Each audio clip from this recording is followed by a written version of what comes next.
All right, everyone, welcome back for another East Oaktober challenge. We are so excited about today. Today is Impasto syndrome. I've been wanting to do this since the very beginning. It's gonna be so much fun. The whole goal of today is that we're gonna put out a substantial amount of paint, and you have to put all of the paint onto your panel. So today we're gonna be working on a still life, and we have the lovely Chelsea Lang with us today. And Miss Erica Arcudi is the beautiful voice you will hear. Hello. Yes, exactly, perfect. And we have some fun stuff to also today, because we're doing Impasto syndrome. I thought it would be a lot of fun for me to bust open a few of our things. So bust open one of our pumpkins. I got some cabbage and ripped it open as well with my bare hands. And then You didn't use a knife at all. and then got some bread and a piece of avocado. So I'm gonna pull the avocado over just so I can see it a little bit better. And then I'm gonna go ahead and start getting my paints out and adjust a few things because I got a slightly late start. But we're gonna switch it over to Chelsea as she starts and is talking through putting the paint on her thing. The idea today is not to use a full tube of paint, but of each color. Instead, so that you can conserve a bit of your paint, we decided to do whatever amount of paint colors you use, the amount that you put out equals a full tube of paint. So for example, if you've got 5 colors, each color you put out a 1/5 of tube, or you can put out more of one than another. For example, if you're maybe using white as one of your colors, which I would suggest, you might want to put out a little bit more of the white, and that means you can put out less of the other colors. So ultimately, getting all of that paint onto your panel is the goal at the end of this challenge. So looking forward to working on this with everyone. Tell us where you're from, what's going on in your neck of the woods in the world, and we'll get started. All right. All right. So one thing I have to dive in with is that I am working off of Monday's palette, and I am missing some essential color here. So I'm going to pull out some permanent rose.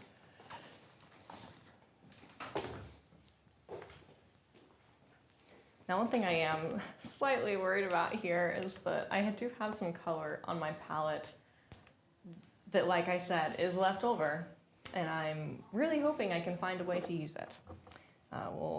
We'll see as I dive in here. Also, definitely not using a whole one of these guys. The 200 ml tubes, no thank you. Man, can you imagine? Oh man, that would be a lot. Now, if I remember correctly, they did this exercise or something very similar. Was it Florence Academy? I know it was Erica who told me about it and gave me the idea. Yes, so I was, I don't know, I think I was second year, and I was friends with the 4th years at the time, and Dan had them do an exercise where, I don't know if it was he gave them the paint, or I think it was he gave them a lot of paint and they had to use all of it, and it was because he gave it to them, it wasn't such a burden for them to have to use all of their own paint and be more resourceful about it. The idea was that they had the freedom to go thick and just be free with the paint and be confident with using a lot of paint.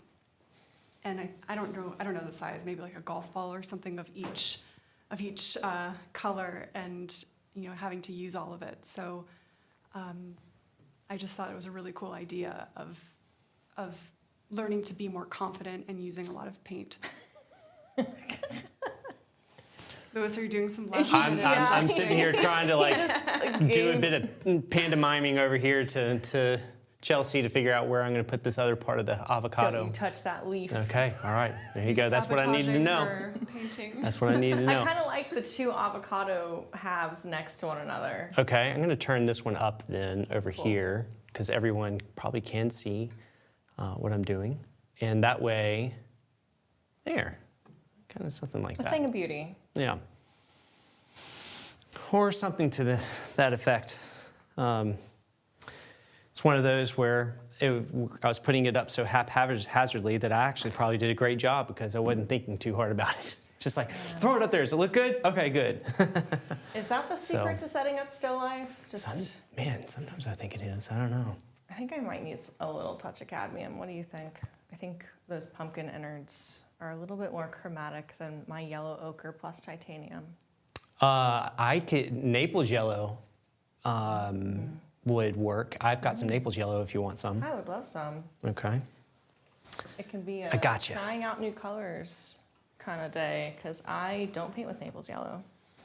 This Naples yellow is a lot of fun because if you paint with titanium and a few other dominant colors that have a real strong tinting power, that one is a good one to have on your palette. So now, in part of this exercise, just remember you've got to use all the color. So, I'm making sure that the colors I choose, I don't want too many, but I want enough because I want to use some of them to mix colors. And so today, I think I'm going to go back to that cobalt teal and put a decent little dollop of that on here as like one of my blues. That is absolutely bananas to me. I'm excited to see how you navigate this. Oh, it's going to be fun. It's going to be fun. And then instead of, because I'm putting the teal, I'm going to counteract it with magenta. I need a lot more titanium white, that's for sure. So I feel like today's going to be very different from what viewers often see, because rather than like diving right into the block-in, I don't know about you, Louie, but I'm probably going to sit here and pre-mix paint for a good... That is true. Yeah. But luckily, they get to see you mixing up the paint. I'm going to do the same. I'm going to make sure that I put a little bit of manganese down. Ooh, Part like of the is that some real manganese? manganese violet. Oh, I thought you were going with blue. Oh no, yeah. I'm going to. Let's see. What was the other color I was going to put? I was going to put a little bit. I was going to put a little bit of cadmium yellow. I might do lemon yellow. That was so sneaky. I said, I think we need cadmium, and you were like, Naples Lemon yellow, yellow. I got you. And then you're like, I think I'm going to need some cadmium. Well, actually, I could do Naples. I could do Naples yellow. To stay true to my word, I'll use my Naples yellow. Could you hand that back to me, please? Absolutely. Give me my Naples yellow.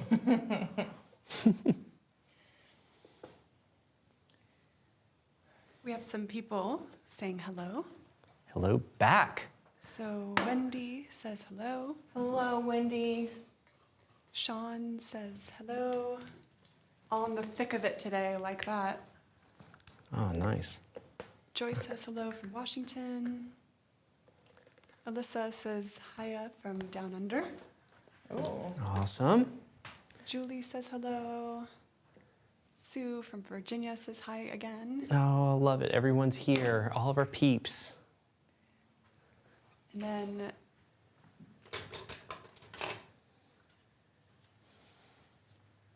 we have somebody saying hello to Chelsea. I was just listening to Chelsea on YouTube. Oh. That's great. Look at that. Jean from Florida says hello. Wonderful. We're gonna. So the pro Pull move out. here, I'm realizing, just put out like half a tube of white, Yep. and you'll be fine. Yep. Exactly. White should be like twice as much probably than the other colors, especially considering that there's a decent amount of light going on. And then the same with the background. You've got a darker background, so you can put a couple of background colors back there. And I'm gonna like not only mix with my palette knives, but I'm gonna be using some of my, after doing a bit of drawing, I'm gonna use some of my palette knives to just get some large swaths of paint onto the thing. If I learned anything from Monday, it's that once I premix, I need to spend more time drawing. So one thing I'm realizing as I'm mixing up my color for the avocado is just take a moment to think about the label you put on things and how that influences your color choices. We think of that avocado as green. It is mostly yellow. Yep. And I just mixed up a nice big chunk of green that I'm not gonna need. I'm gonna just put my handy dandy ultramarine down, and I think I'm gonna use my teal to make that yellow-green color of the avocado. So we'll start with these colors and see what happens. Forgot to put oxide yellow down. So These are the tiniest paint piles I've ever seen. what's that? On mine? Your palette, Oh, yes. no. It's gonna get bigger. I'm gonna keep adding. This, I would say, is what, a third of a tube so far? Okay. That's what I would think. You know, I would say it's close to a third of a tube. What do you think? I need You need some somebody more else paint. that's in the what's that? I think you need some more paint. You think I need some more paint? All right, here we go. Here we go. Let's go ahead I and love it. let's do it. All right, I'm going to use Or the like rest devil of this in the ivory background. black, Jane says hi from Charlotte. and I'm going to put some more. Man, that's just so minty. I'm going to put some more white and some more yellow. I'm going to put some lead tin yellow. That's a good color to put down.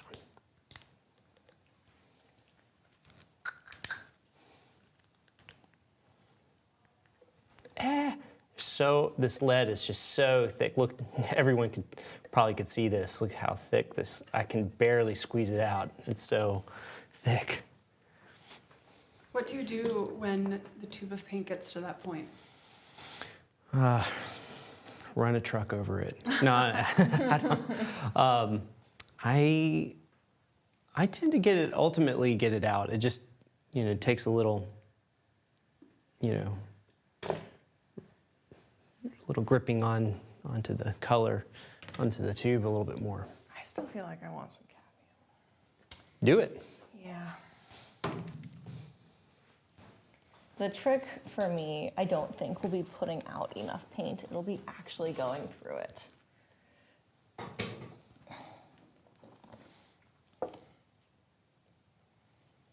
Is this cad yellow deep? Yeah, it is. All right.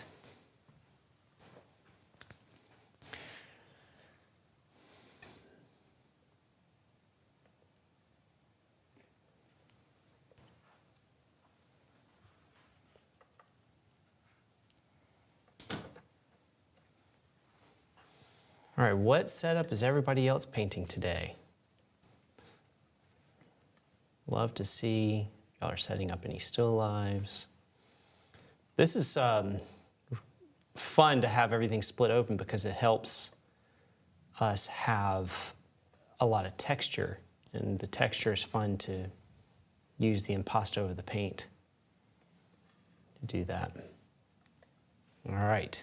Do you all have any strategies about using all of your paint today? Like anything you're going to avoid, anything you're going to deliberately do?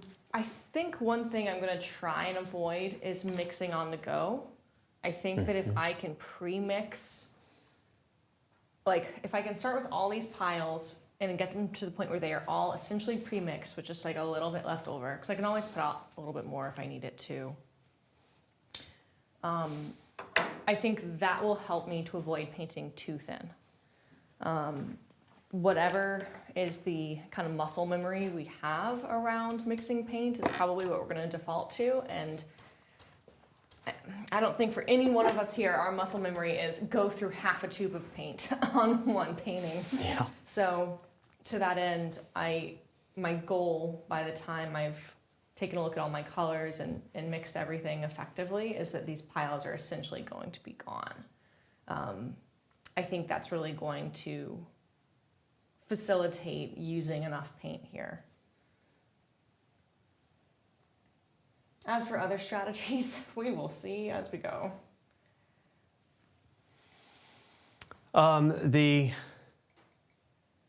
My strategy to using all of the paint is to use a palette knife in the beginning stages, and to apply paint onto my panel with the palette knife first, after I've gotten it sort of a drawing down. I am so incredibly curious to see how that goes. I know for myself, I will typically build up that impasto at the very end. And having really thick paint working alla prima in the beginning is often a recipe for wanting to chuck your panel in a fire. And so I want to see how you employ this strategy. Wow, I definitely put out too much cadmium, but that's fine. That is fine. I do think it's cool hearing how both of you are prepping to put paint down with confidence. It seems like for Chelsea, your pre-mixing with a palette knife will allow you the confidence to put down the paint, knowing that it's the right color value from the beginning. Mm-hmm. And then with Lewis, he's prepping with the drawing so that the paint down, or when he puts the paint down, he knows it's in the right place at the beginning. Yeah, so it seems to all be about like setting yourself up to paint confidently. I think that's a really great way to describe it, Erica. And I think on my part, a good bit of it is confidence. You know, for instance, like starting off with the drawing and kind of sneaking up on the impasto, I think is how I'm gonna tackle the confidence on that side. I would say a lot of the pre-mixing honestly comes down a little bit to confidence for sure. But a big part of it is setting myself up not to fall into habits that I know will be problematic for this particular painting. For sure. And kind of knowing what my tendency is and trying to forcibly bypass that. Oh, the light shining off my palette knife when I mix is blinding. I always find it interesting that a lot of when you're painting, there's an awareness of course, how well your painting is going, meaning on the canvas. Yep. But actually, a good part of your attention has to go towards attention towards your process. Yeah. And figuring out what your habits are, and what it feels like when you're mixing with a brush versus a palette knife, and aware of how much paint goes on to the canvas when you've done one strategy versus another. And so there's a lot of that kind of awareness, not just like, oh, did I put the stroke in the right place or not? Yeah.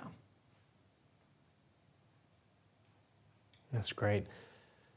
Erica's going to make a great commentator for this. I I feel feel like like I'm sports commentating. I think you should. I'm so excited. This is our it really version goes of with a Iron very Chef. Bold plumb line for that pumpkin there. Let's see if it pays off for him. And the Hail Mary at the end of the game. Exactly. Oh, let's see if he can pull it off at the very end and put that last bit of chunk of paint down.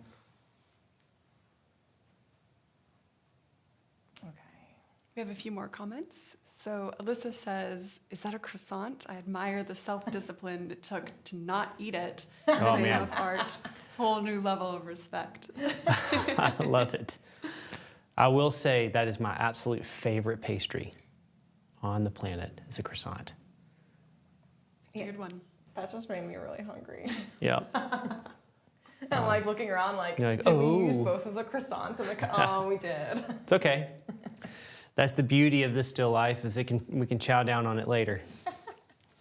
I'll take the croissant if you want the pumpkin. There you go. We have loving the colors in this still life, very autumnal.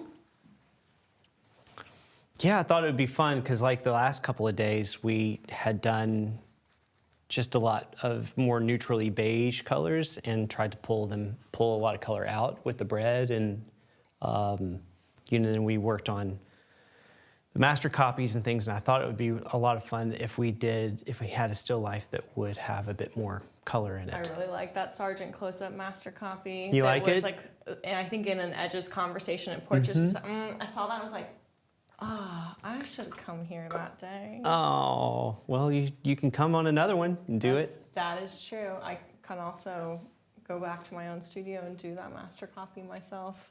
It's not like you've Right. done the one Nope. painting of it. No one else can paint it ever again. Exactly. It's like, that was my idea. You're not allowed. No one else can paint this. So right now, the thing that I'm noticing just internally for myself is that there's a little bit of a panic of like, well, who is doing the drawing? And I'm just sitting here playing on my palette. No. My canvas is blank. And I understand consciously that that's fine. No, I'm about to spend that time. It's just, I haven't done it yet. I did this first, but I'm going to spend that exact amount of time doing the same thing. It speaks to, I think, the urge that a lot of us have. We have this like idea in our heads of what kind of pace we should be working at. And whether we have the conscious thought about it or not, oftentimes we will rush through important things and stop looking for the sake of feeling like we're doing it right. And that's often when things go horribly wrong. Yep. And I love that we're doing it differently, just because part of the beauty of having two people painting together is for people to see the multiple different approaches that you can take doing the same setup.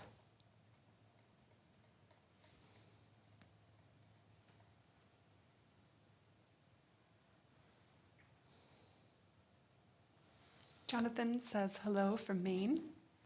Hi, Jonathan. Hello, Jonathan. Welcome to the program. I do have vision and ideas of how we're going to do painting from lives in the future, our painting from life thing, as well as like a couple of other live stream fun things, since I've been like leaning into building out a few more live stream things. I have some ideas of what that's going to look like. So we'll be having some of these challenges come up every now and again. There, I'm going to add a little hint of color so I can kind of say this is representing that.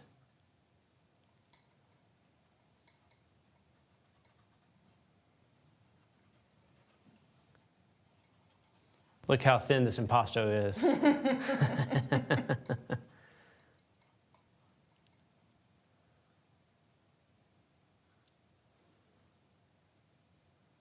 Paul says when Julie, I think that's his wife, is preparing to paint winescape, cheesescape, or foodscape, you have to confirm what's edible and what will be in her next painting. Yeah. I love the idea of a cheesescape and a foodscape. I know. Oh, That's man. incredible. That's what I'm. Next you know one what? up. If I don't Charcuterie. know what to name or title a painting in the future, that's how I'm going to do it. Cheesescape. Facescape. This is a foodscape painting. I think that's so good. I like that.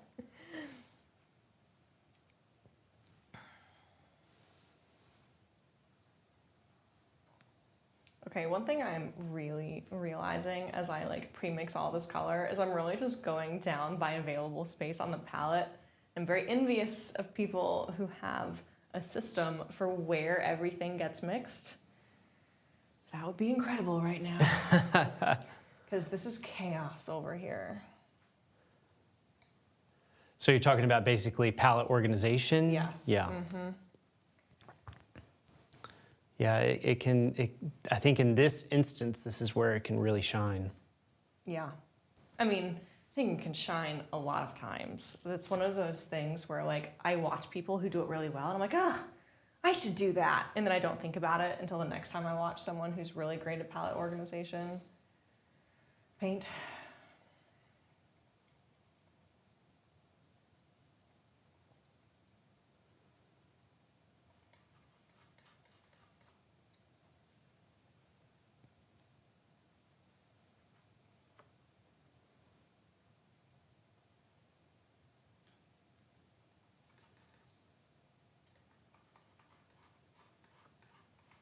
And I suppose, as I have this thought, I could totally reorganize as I go, but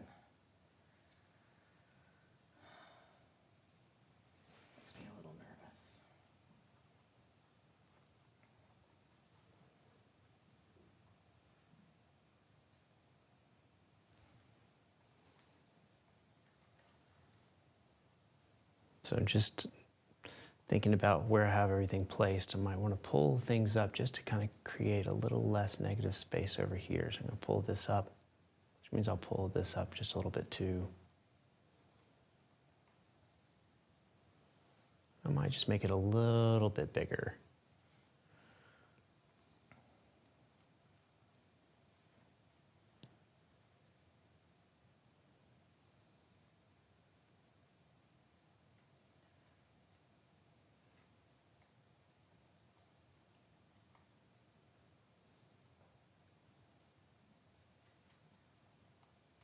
I think it's cool seeing your underpainting, Lewis, with some of the color distinction you've already gently put in.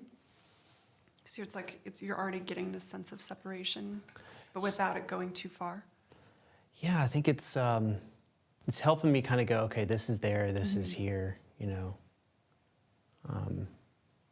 which is really nice when it comes down to it. That's probably going to be there, so.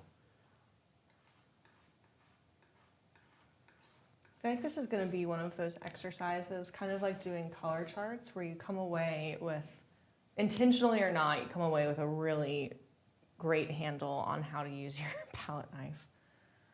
Yeah. There's just really no way around it. Okay. My primary issue with this mixture is a value problem.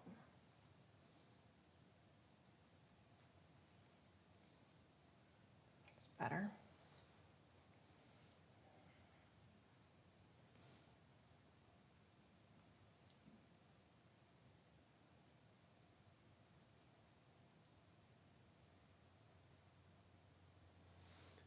My thought process is I'm going to be like imagining that I have the essence of Scott Burdick in me.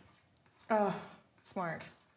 You know, I think that sounds like it'd be easy to hear you say that and think like, oh, what a, you know, No, yeah. light little thing. But like, I think people underestimate the extent to which artists use that as an actual strategy. Just take yourself out of it for a second and pretend you are a different painter. It's so true. I do that all the time. Me too.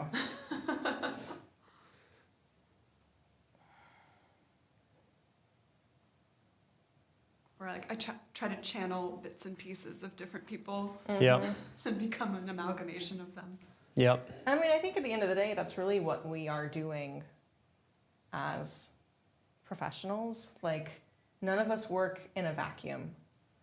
I don't know any really great artist who doesn't look at other art and admire other painters. Yep. That's one of the beauties of Discord.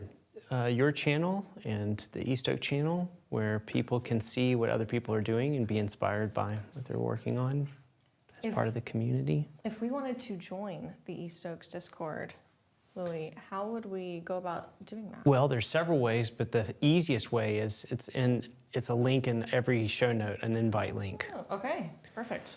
Of course, we don't have like Nitro, which is like their paid version for everyone out there, but it's so I do think that the link, I think Tina said the link expires if after like 15 days, something like that. But yes, that's where you should go.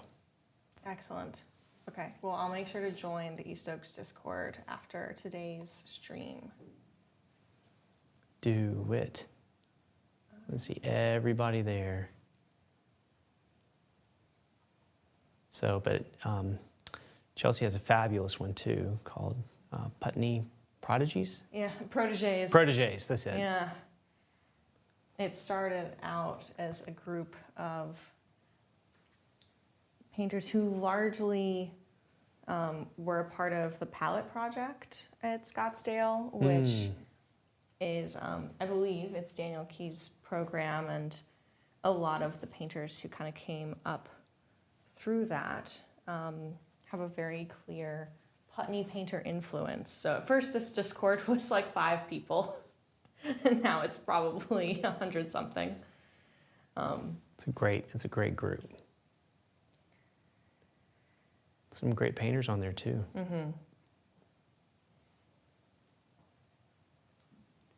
Wendy says, I once joined 3 other artists to paint for 20 minutes each on the same still life, and then we rotated and painted each other's. All 4 paintings were so incredibly different. Excellent night it was. It sounds like a lot of fun. It does sound like a lot We of fun. totally should take that. Do you mind if we steal that for a future, I don't know, live stream or thing that we do here at East Oaks? I hope you'll be fine with that. Sounds like a lovely idea.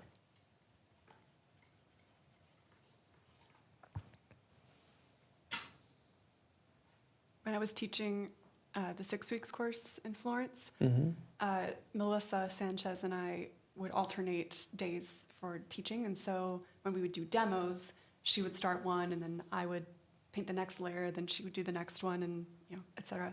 And so it was so much fun painting these demos, because you're working with somebody else's block-in and like way of painting. But then like we have the same training, but the handwriting is different. And there are things where it's like, ooh, I want to keep her highlights, and I'll work on this section because I want to make sure that like this other piece that I like the way that she did it, I want to make sure that stays there and try to work with it, with how you're painting. It was a lot of fun. That sounds really cool. Yeah. Out of curiosity, how much of it was like, okay, this block-in was still in progress. It's not like perfect and finished. Like I see a drawing error here. Because I feel like that's one of the first things you would catch if you're on someone else's painting, is because our eye adapts to what we've put down, and your eye will irritatingly like autocorrect what you've put down. I imagine one of the big benefits to doing that kind of work is that it's actually much faster to get to like an accurate result, assuming that it wasn't like just a perfect block-in by the time you like took a break for day 1. Like timing wise, we would only have, we'd have less than an hour to paint on it. So, and you would usually just do like one step, like one stage of the painting. So you do a block-in that was basically flexible enough to paint over. And so you have like a decent map, and then drawing corrections were the natural next stage that the next person would do anyway. And so, Got it.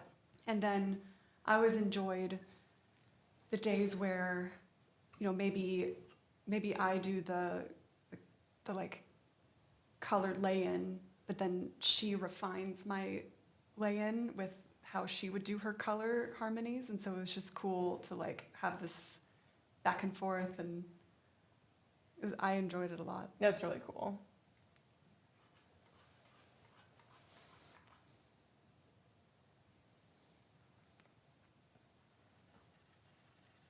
I think too, it's like a great way of learning on, for maybe how to mix certain colors. 'Cause it's like, oh, like how can I achieve this skin tone?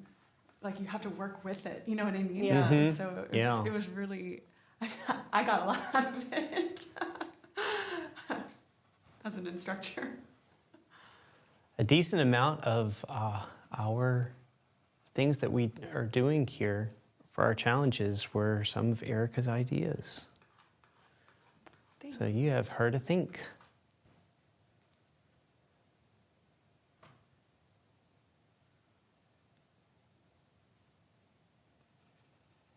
That's the beauty of being in community.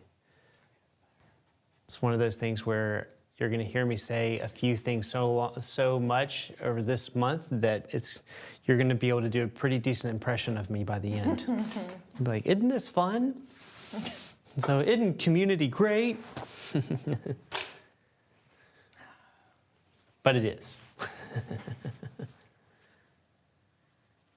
Okay. I've gone through a decent amount of paint. My big problem right now is I put out a lot of Viridian last time. And it's still on my palette. And I'd like to use it. That's why I was a little hesitant at the beginning, because I don't know which one mixture I'm going to need more of, and I was going to wait and then build. That's part Someone of. didn't fully explain the rules of this challenge to me. Hey, there are no rules. The only rule is you got to use all the paint you put on your palette. Yeah, that and Terra Rosa are kind of tripping me up a little bit. Terra Rosa is really nice for things like flesh tones. It's more of a pink brown, and it tends toward pink. It makes really nice purple if you mix it with something like ultramarine. And so it's a pretty standard color that I put out on my palette. Of course, on Monday we weren't painting a portrait, but nonetheless, you know, I put it out just for the sake of kind of going with what I'm used to, and didn't think about the fact that it would still be on my palette today. Oh. So I'm about to find out what I can actually do with Viridian here.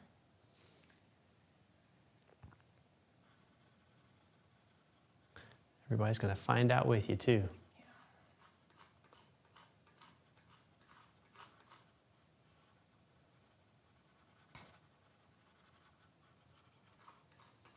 Wendy says, I just clicked on East Oaks Discord link and it was easy to join. Now I have East Oaks and Chelsea's. Oh, Yay. technology. Yay. She also says, go for it for the idea. Perfect. Thank you, Wendy. Jonathan asks, could you share some thoughts on using the palette knife, do's and don'ts? I think I'm about to find them out. Yeah, yeah.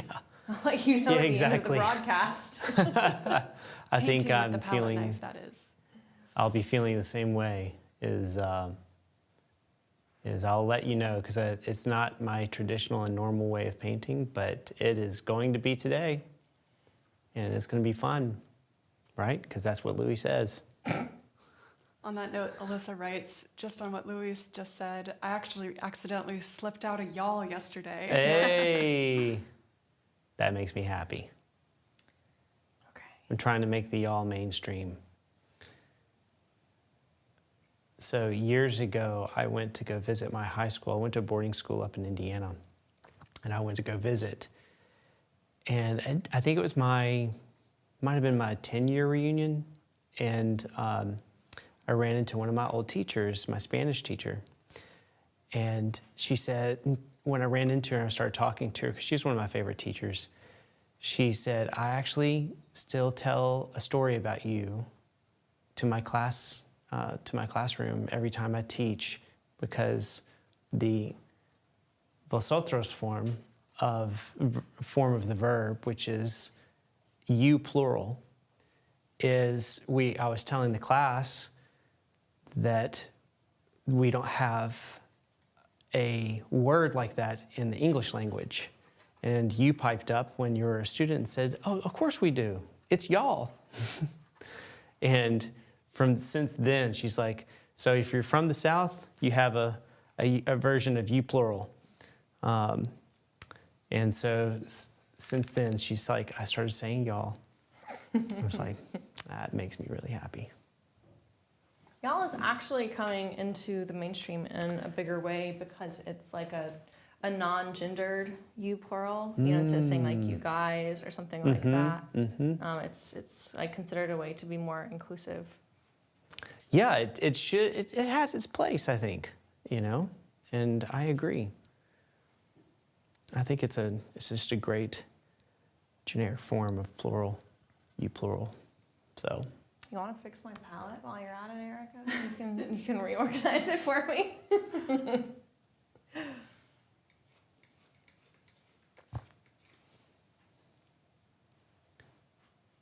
Keep wanting to push this drawing up for compositionally. I was thinking about that when you mentioned it earlier. My strategy is typically, the lazy way to do it is for me to grab my phone and literally put the phone's aspect ratio to my canvas and put the phone at my eye level. It won't be perfect. With binocular vision, my view of the still life will be a little bit different from what the phone sees, but for the purposes of getting an overall feel for the composition, it tends to work really well. But my phone's being used as a camera today. You're like, no! Yeah, so I'm gonna have to use a viewfinder for it, but it's one of those things where I typically feel most comfortable when I make that decision before I start laying things down. I will sometimes intuitively lay things in differently and go with the placement that I put on the canvas, but I find that I often feel like I get into the most trouble when I do what you're doing. So I'm really curious to see how you navigate it, because I think that's a tool that I could borrow from you. Yeah, I like it because I don't know, if I'm doing an outline like this, it's easy for me to visualize the negative space and the positive space and see kind of where things are being, make sure that there's a good balance between the two. Yeah. I think the thing that I often run into when doing that for myself is I get a little bit of magical thinking with like, oh yeah, I can fit in the entire width of the still life without having a whole bunch of negative space on the top and bottom of it, which is not true. Yeah. And I will realize that my drawing is entirely biased around that assumption that I made. Yep.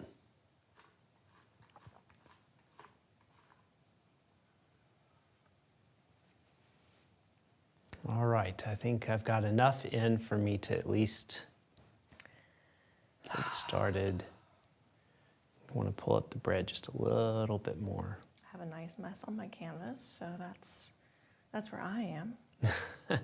Or not my canvas, my palette. All right, so I think simply for the purposes of giving my brain a little bit of a break, I'll switch gears and I will take a look at the drawing. It's not so much to say that like this is the ideal order of operations, but rather when I start to feel myself rushing, that's usually the point at which I need to either pause or do something different. Like on a portrait, that's often when I'll just block in the background or do some color matching for the background.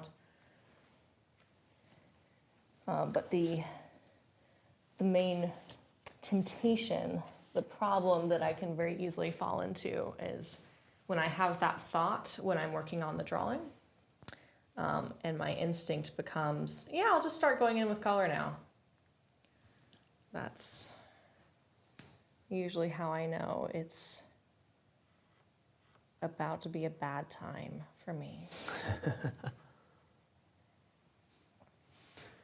I actually think I want to fit in the entire width of this still life, so. Speaking of which, you missed a really fun day painting Brian yesterday. He was such a good model. He really was great. So much fun. But it's okay. I just we'll feel have like more. you're being mean to me right now. Oh no, no, I hope not. I wanted you to choose which day you thought would be fun, but I think this is going to be a blast. It is going to be a blast. So.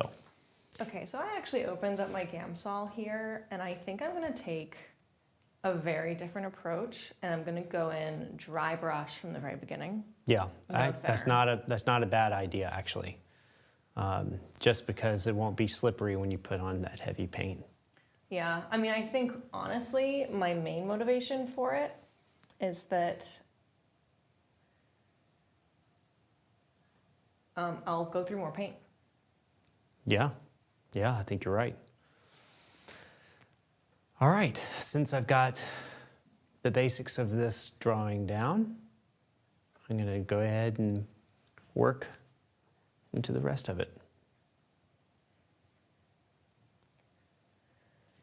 Jasmine says, hey. Hi, Jasmine. And she says, still life is one of my very best skills in painting. Very interesting to see your process. Well, I'm going to be busting out one of my larger palette knives that I never bust out. No, I'm just kidding. I'm just That would kidding. be incredible. Please put Just, that up to your, yeah, can we get that on screen? I would love to see that. Do y'all dare me? I'll do it. I dare you. I I'll want do to it. see you do a little bit with it at least. Oh, I'm gonna do it. I'm gonna do it. Okay, but I first have to mix up with something else to get the right color, and then I'll go back to it. Coward. Coward. There's no way I I'm could do just that on teasing this you. little palette. It takes up half my palette. It basically is its own palette. I could mix on this, you know.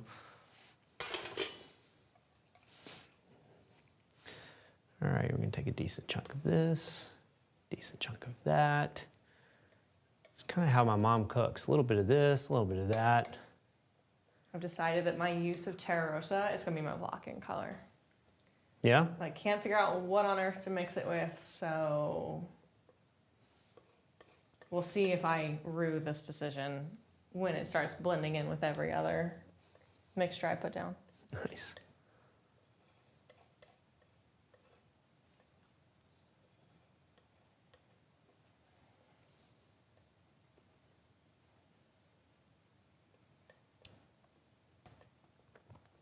People are admiring your bravery with the palette knife. Yes. Oh boy, here we go, kids. Paul says, when Louis comes to France, we will visit a shop nearby. I'm not going to pretend I can know how to pronounce that. Run by a woman who won a pastry world championship and makes work of art croissants. Oh my goodness. I'm there. It sounds incredible. He says, buy two, one to eat and one to paint. Yes. And then to eat later. I was going to say, both. All right, I'm already gonna need more black. Look at that. Boom. Show off. I promise you, this is gonna be a nice, juicy, chunky painting. So good. And a little blue and a little bit of warmth to the dark. A little cool to the light.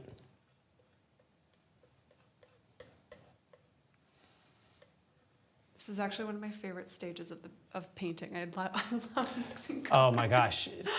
I have the way Erica wields a knife I think of you every time I do this. is better than some fencers I have seen wield their sword. Which, fascinating fact, was my sport in high school. Which sword? I was a saber fencer. Oh. Yeah, speed was the name of the game. Okay, look at that. What are all of Can the we get fencing that? swords? I know that's about to turn this into a very different stream, but I'm just curious. Oh no, this is great. I mean, this is fun. It's different subjects for the audience to hear. It's epee, foil, and saber. Okay. And if you wanted to get outside the mainstream of what would be considered like Olympic, there's also rapier, which is a two-sword form of fencing that's done instead of a linear strip, it's done in a circle format often. So, how come that isn't a part of the Olympic format? because I don't think that it has the historical precedent that the others do. So it has, I think, kind of become part of more of like people who create like the reenactments, sort of medieval reenactments, and more of like the Renaissance festival style of things. So, all right, let's see if I can even get it up high enough on my palette to scoop it all up. Let's see. I gotta get this all out of the way.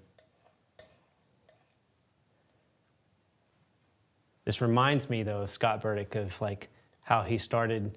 I think you and I were hanging out that day. Were you with me at the Portrait Society when Suchitra and Yeah.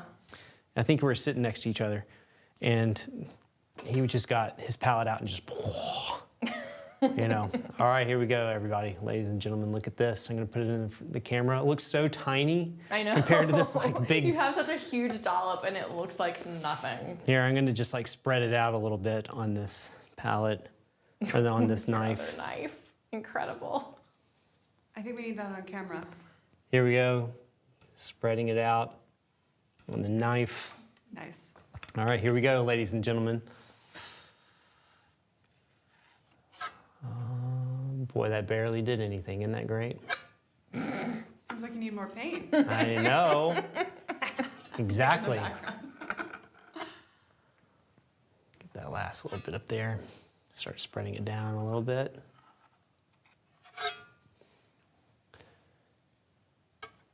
Feel like Bob Ross right now, making mountains. I feel like I'm channeling my inner Carolyn Anderson, but I'm trying so hard to actually. Oh man, this is a difficult way to paint, or it's at least not intuitive for me. I might have my stand's gotten a bit wobbly. I might have to tighten it up here in a second. Get my Allen wrench out. I actually was having the same issue. Were you? Mm-hmm.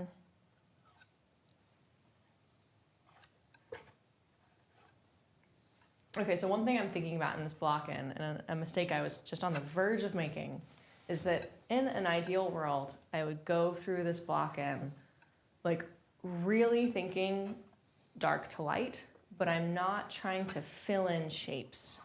I'm actually trying to like draw with color to build up as much paint on here as I can muster. Mm-hmm. Yeah, yet again, how Scott kind of paints in a way. Right, and so it's Yeah. almost like I'm taking a pastel or colored pencil approach, and the idea is that at this stage, it makes no sense for me to grab my tablecloth color. Yeah. Like that is just the white of the canvas, and I literally loaded it onto my brush and was about to dive in, and all it really does is confuse my eye and give my brain a little bit of a breather, which it's not that that doesn't have utility, but at what cost?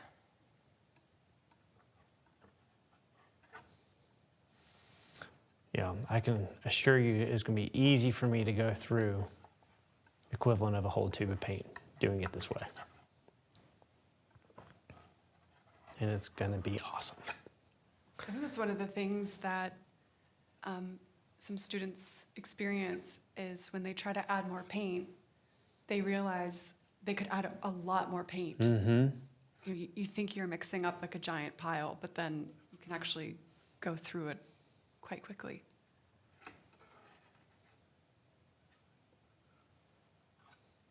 And I think one thing to help people when they're trying to add more paint, I mean, you can always scrape it off. Yep. You know, if it doesn't work. It's sometimes it feels scary to put on that amount because it feels like almost like you're committing to something too much. If you're not ready to take that step. But if it doesn't work, you can just scrape it. Yep. Just scrape it off, scrape it off.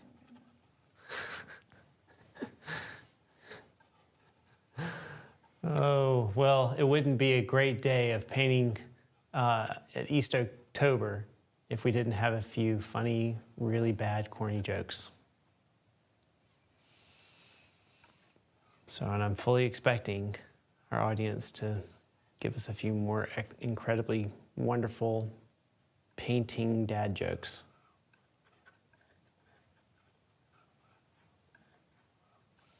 Not gonna lie, I had a lot of fun when it used to be the YouTube thing where they would take celebrities and have them see who would crack and how often they'd crack to dad jokes. You seen this? No, I've I seen haven't. those, Oh. interviews. Yeah. Oh, it's just fabulous. So it's like Will Ferrell and trying to remember who. Mark. What's Mark's name?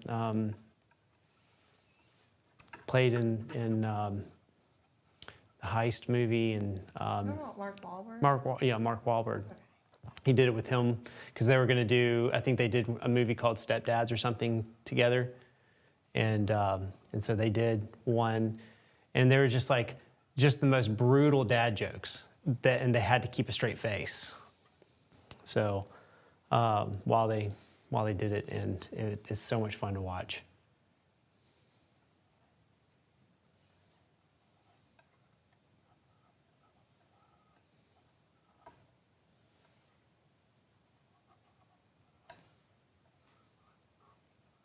Wendy says, no wonder why Susan Lyons says she doesn't allow Scott to use expensive paint. Oh, yes. Oh, man. Can you imagine? I mean, he goes through monstrous tubes, you know, in just a few sittings. But his paintings are just so fabulously chunky and so much wonder and so much fun to look at. When he did one of Nellie Klein here, you know, he would just take like these massive brushes that were just like almost dried fully from paint on them. And so they almost acted like a palette knife, and he would just scoop it up and just waft it on there. So, and that's what we're going to be doing today. We're going to be doing a lot of that kind of stuff. Scooping and wafting.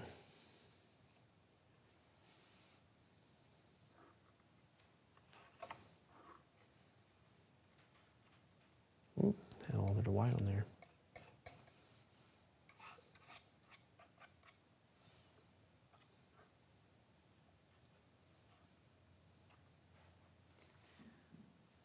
Jean has a pumpkin joke. Oh, nice. I'm just waiting for the punchline. I have a pumpkin joke. Silence. Well, it starts with, how do you fix a pumpkin? Okay. How do you fix a pumpkin? I'm curious what the response will be.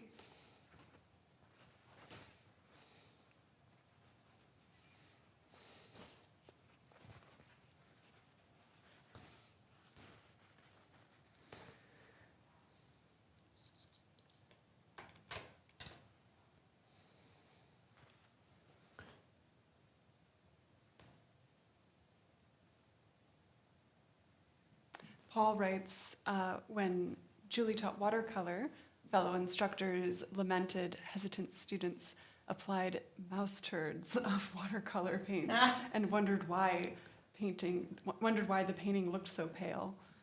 Wow. That's really funny. That's a good way of making sure Yeah. people don't like to avoid that. What is this mouse turd? I don't know why he would have a French accent. It I mean, I can see it. yeah.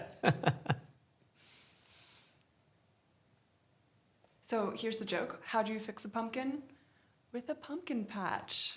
Oh. I like that.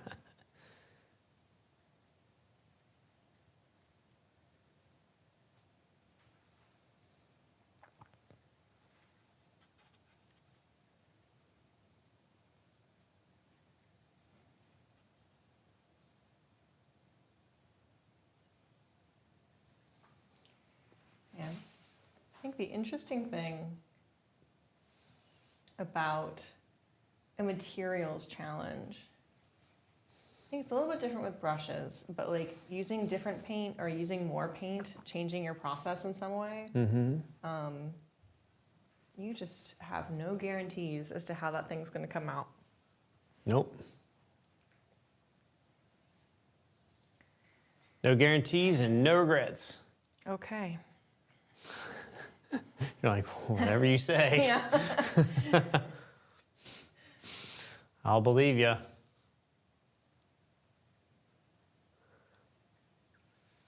don't know if you guys experience this, but when using thick paint, thick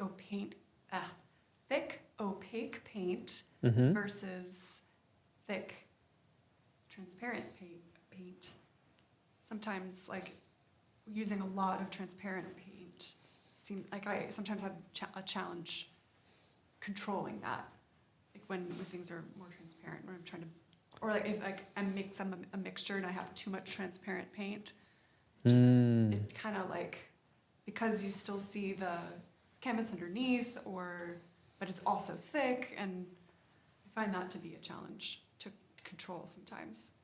So to be aware of my mixtures and how much, like when I'm putting my palette together, I make sure I have opaque and transparent of different primaries. That way, like if I'm trying to go thick, I'm not running into that issue. I don't know if you guys have experienced Sure. something like I definitely will be very intentional with the layering of opaques and transparent color. I typically will try and put transparent color down very early and not disturb it.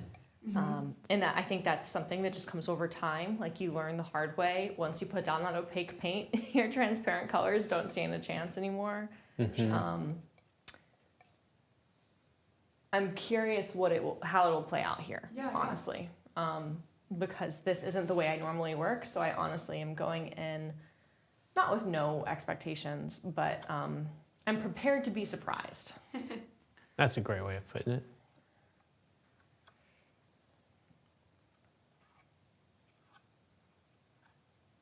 I think switching up your process is such a healthy thing to do, just to experience different ways of applying the paint than the kind of systems that sometimes you can have for yourself. Yep. Like one of the systems being that usually my darks are the transparent, and right now I'm doing just the opposite.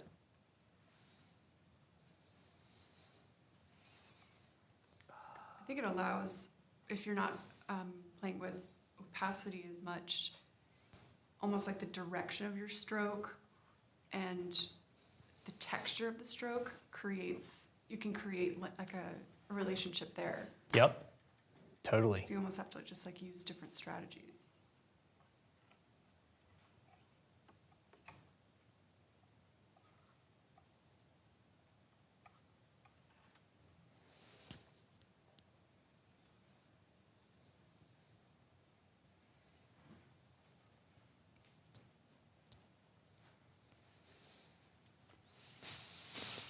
All right. Right, I talked this really big talk about keying in my darks, and you know the one thing I haven't keyed in at all? Is your lights, right?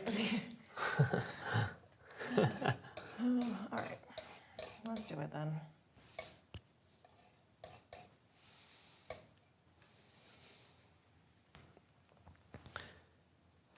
Right.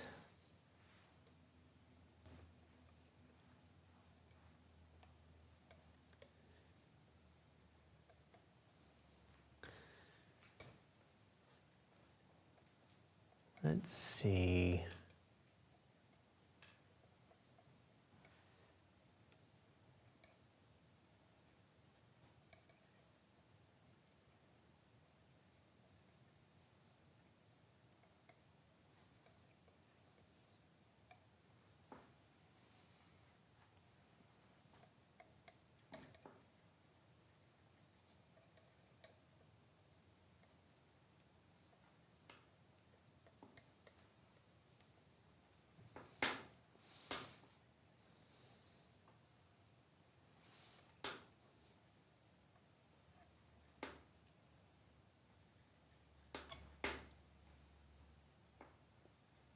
I think that's gonna be close enough of a color. Now I'm gonna just keep mixing more of that because I'm gonna need a lot of it.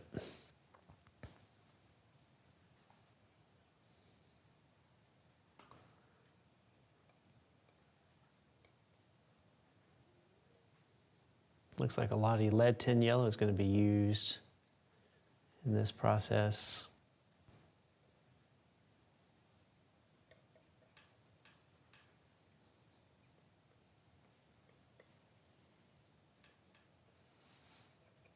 Are we having fun yet?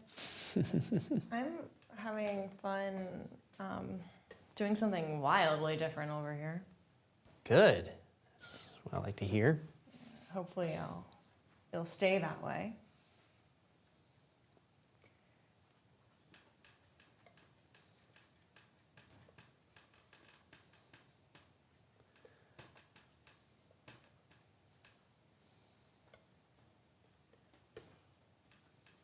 God, we should have had Scott. Oh, wow, it's the live stream's going great. That was fabulous. We That should was have awesome. had Scott come and paint with us so Oh, we could man. shoot off his homework. Yep. But then in a way, that would be like cheating because that would be, it's about facing your fears, and he'd be It's so true, comfortable. I know. He'd just be like, oh, this is my happy place. Yeah. It is really interesting though, because I do remember having this conversation while we were watching Scott at Portrait Society with you, Louie, where I had said, like, I think probably verbatim, you know, the last thing I would do is like just dive in with the palette knife at the very beginning, and the fact that he does it and he manages the paint layer so effectively is wild to me. Yeah, it's pretty wild. And so it just kind of goes to show that even when you have a pretty solidified process and it works for you and there's a rationale to it and you almost start to think of it as a rule, that's typically the point at which I would really start to question your assumptions about that way of working. Yeah.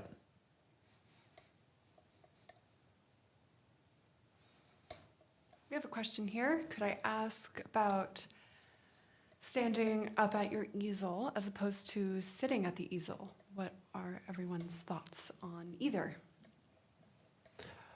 Standing is nice, and I don't do it often enough. Nice because it encourages you to back up often, which I haven't done once this broadcast, so I don't know what that says. But, it's definitely less likely that you're going to back up and take in your painting from even a moderate distance if you're sitting. That being said, I know for me, painting standing up is an adjustment, like on my body. And I need to make sure that it's not leading me to make poor decisions, either because I just want to sit down or I want to break or my back hurts or my feet hurt. Yeah. I always stand. I got used to it when I was at Grand Central. In the first week, like I thought my lower back was about to break. And then after that first week, everything was fine. So, but I like standing because, you know, our worlds are a bit more sedentary these days, and it helps me make sure that I'm at least a majority of the day upright. So, and if I'm not going to be exercising, I might as well be standing and not sitting half the time. Because anytime I'm doing computer work, I have to be sitting, and I don't have a standing desk yet. So this helps me a lot. All right, already out of more color.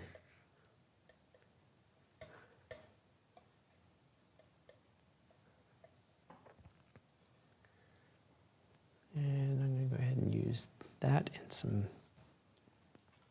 I have one of those anti-fatigue mats in my studio just to help with things like back and shoulder pain. But I find... Is it just cushy? Like, how does it work? Yeah. It's just, you know, from standing all day, you can wear comfortable shoes, but at the end of the day, like if your back hurts or your heels hurt or something like that, and, you know, those things. But I find if I, like the few times that I've tried to sit and paint, it just kills my neck in a way that, like, you know, if I'm standing all day, sure, I might feel achy, but I'll just stretch and take a break. But if I sit, it just does not work for me. Yeah. But I remember, Lewis, my first year at Florence Academy, and because of course we stand, and so like you, that first week, you're like, wow, I'm really tired. But then, then you just get used to it. It's actually interesting. You don't think about it after a while. You're right, you don't.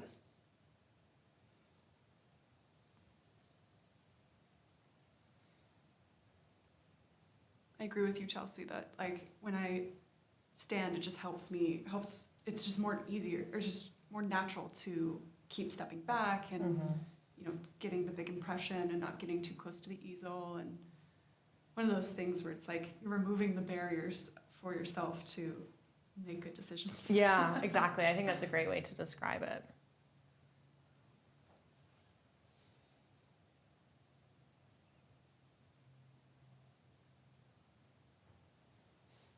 My strategy seems to involve wiping my brush and palette knife often enough that I think trash is going to get a whole half of all of my mixtures, but I've actually been kind of conscious to try to not do that because I wipe my brush so much. I'm trying really hard not to do exactly that. We'll see how well I do because I don't have a lot of faith in me. it's tricky because, like, I mean, you need clean mixtures. Right. It definitely feels like I'm wasting paint because usually, like, when I'm wiping stuff off, it's like residue.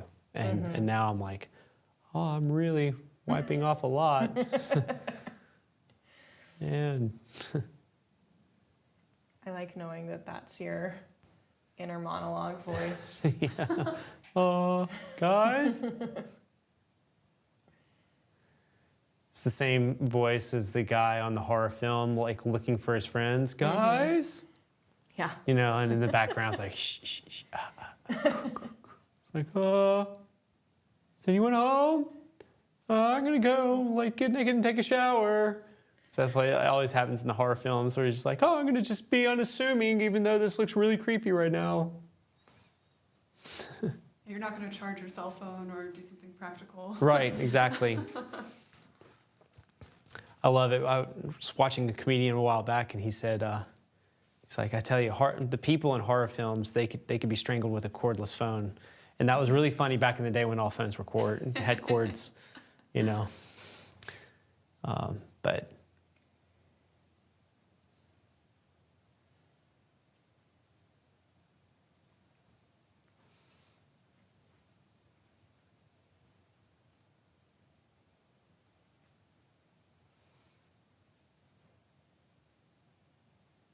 I think what I'm most looking forward to with this is like getting some of the paint, large amounts of the paint down, and then just starting to like mix on the painting. We'll see how well that it thing works. that we tell students never to do. Yeah, no, you can totally do it.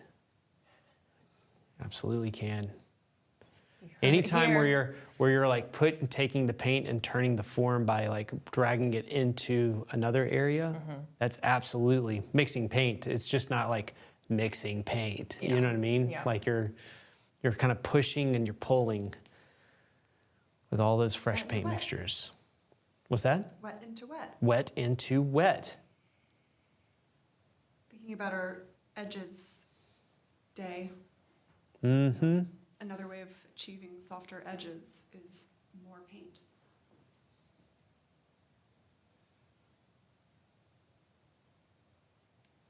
So you get that connectivity of how they're mixing into each other when you have enough paint on your canvas.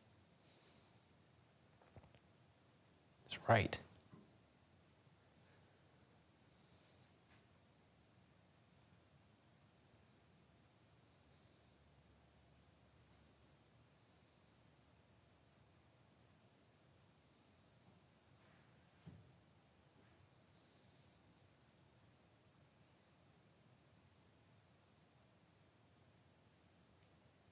Now that you're starting to lay in some color, Lewis, are Mhm. you adjusting the brush choice that you normally use, or are you sticking with the same brush that you would typically lay in color with? Well, I did start with a really large brush at the very beginning, which I'm trying to incorporate as more of my practice. Larger brushes? Yeah, larger brushes. And I probably have gone too small too quickly, but it's the one that has all the paint on it right now. So I'm just gonna go ahead and go for it. What's your rationale for wanting to generally go bigger beyond, what you're doing for the challenge? Well, I think that often I have found that I could actually get more accomplished if I just used a larger brush. And the fallacy of it being you're out of control when you're using a large brush, and because I actually feel that I'm more in control. Because like that bread painting over there that we did a few days ago, that was all a large brush only, and it was so much fun. And don't feel like I ever missed a small brush in it. So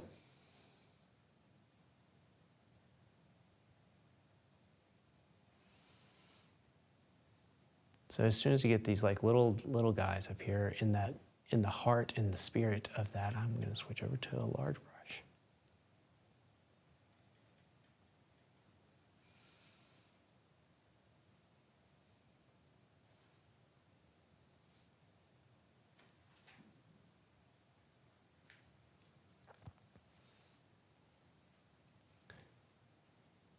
Here we go.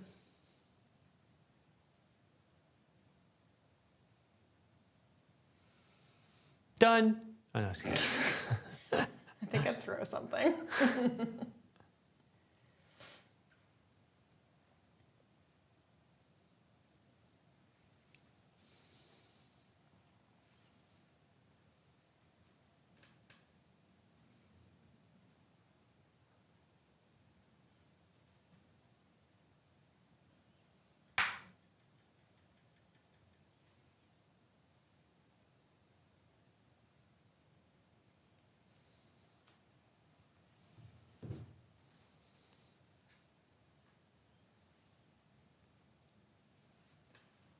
You've already mentioned a few, but are there other painters that you're thinking about as your inspiration for today for thick paint?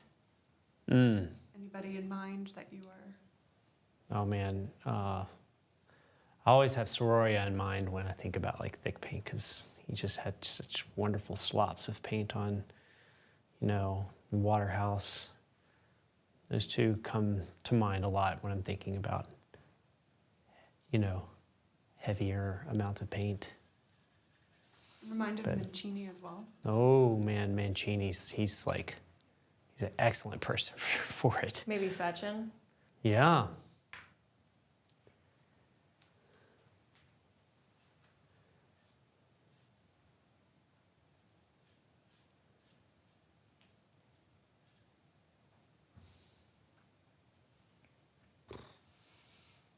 All right, let's just switch over to a bigger brush, shall we? You missed such a great opportunity What? to say, I think we're going to need a bigger brush. I think we're gonna need a bigger boat. Yep. Missed my chance. Gotta clean it though. Got all sorts of black on it.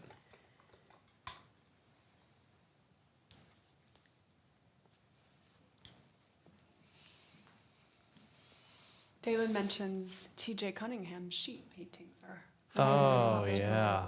He's got all sorts of wonderful chunky stuff going on. He's a good guy too. I like TJ a lot.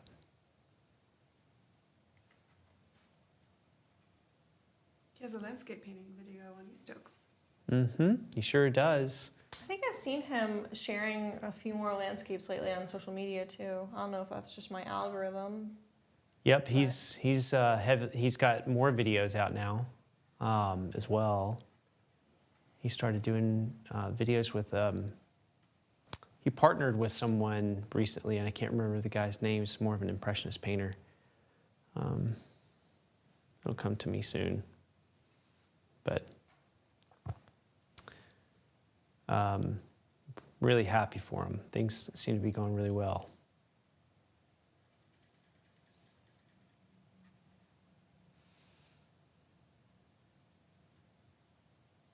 All right, let's see.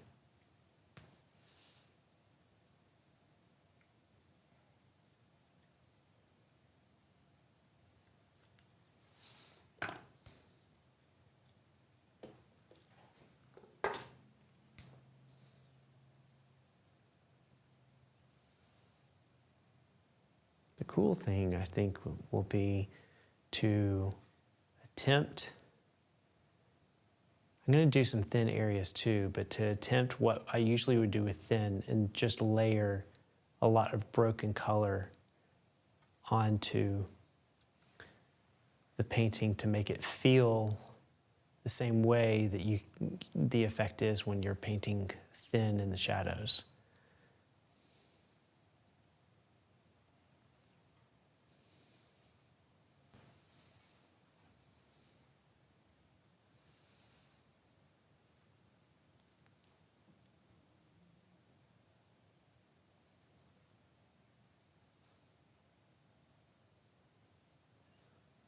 right. Yeah, today's Friday, everyone. Isn't that exciting? The end of the week. Someone's excited. I am excited. As much as I love doing these, you definitely need your breaks in order to keep going. Yeah, it's one of the things I talk about a lot with painting challenges, especially ones that are like time-based, is really what I mean here. Is that they can teach you an awful lot, and they can be a really, really tremendous endeavor. And they can also like really teach you so much about like what your limits are, and when you start to feel burnt out or tired, or your eye needs a break, or your mind needs a break from painting. I think that's an important thing to listen to. I've definitely found that to be true for myself. Mm. And so if you start to get that FOMO of like everyone else is doing a 30-day challenge, it's totally okay to say, that is so great. And you. I'm going to be over here taking a break. Yep. Well said.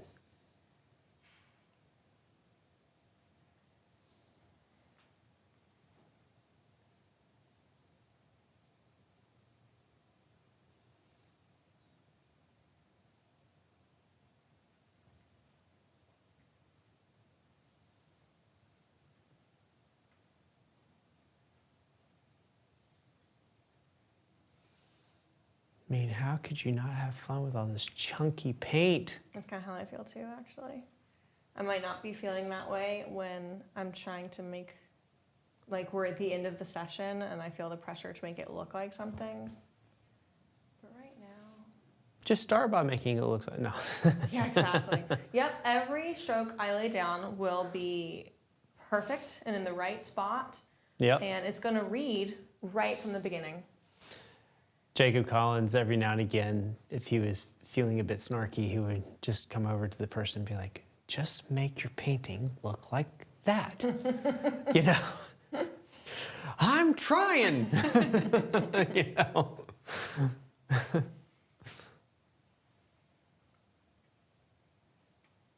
course, he has hard days like we all do, though.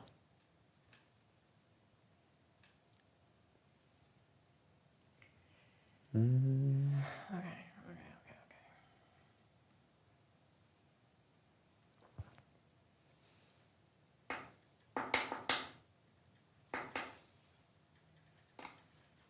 Let's see. So Chelsea just got done doing a fabulous dance competition that ballroom dancing that my wife got to attend. Yes. Sadly, I'm so excited to have her there. I was so sad that I missed it, but we'll be there next time. Yes. I was a little preoccupied with a thing called Oaktober, but I know that's got to be so much fun. It is. This is my go-to activity when I'm done in the studio for the day, is going to the dance studio. So that is where I get my standing in when my easel posture habits aren't what they could be. But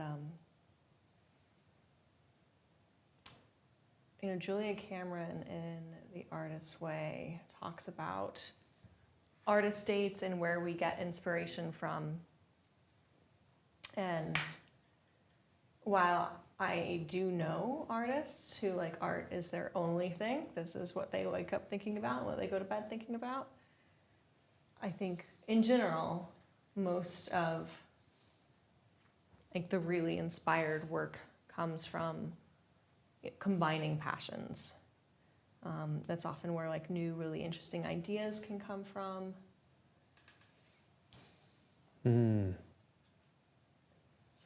that is certainly my hope with something like dancing or any other outside hobby, is that at the very least kind of balances me out and gets me to stop thinking about painting for a little while every day. Mm-hmm. Yeah, it's good to take those breaks, man. But yeah, at most, like there's a number of series that I'd be really interested in doing around dance. Oh yeah, we've talked a little bit about that. Yeah. Yeah, I can't wait to see you start busting out some new work based off of that. I guess the pressure's on. Well, that was announced here, ladies and gentlemen.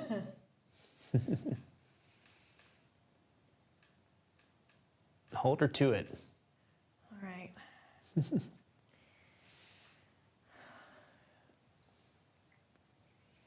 Fair enough.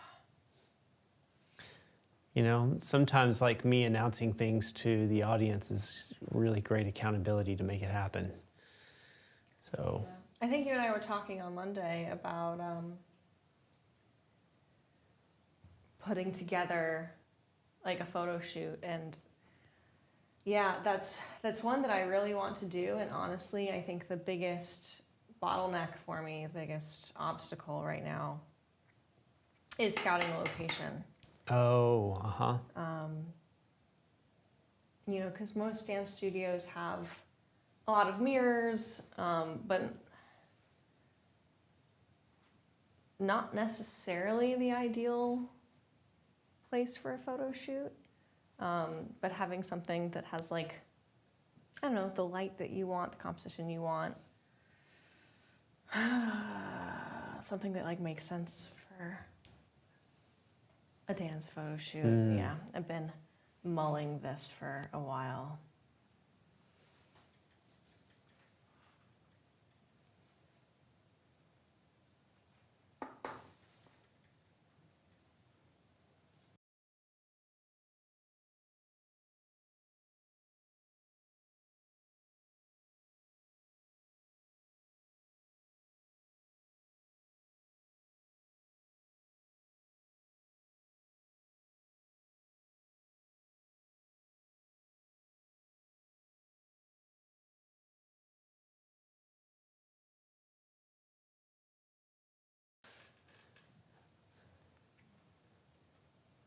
Exactly. It's just I have a lot of blurred lines right now.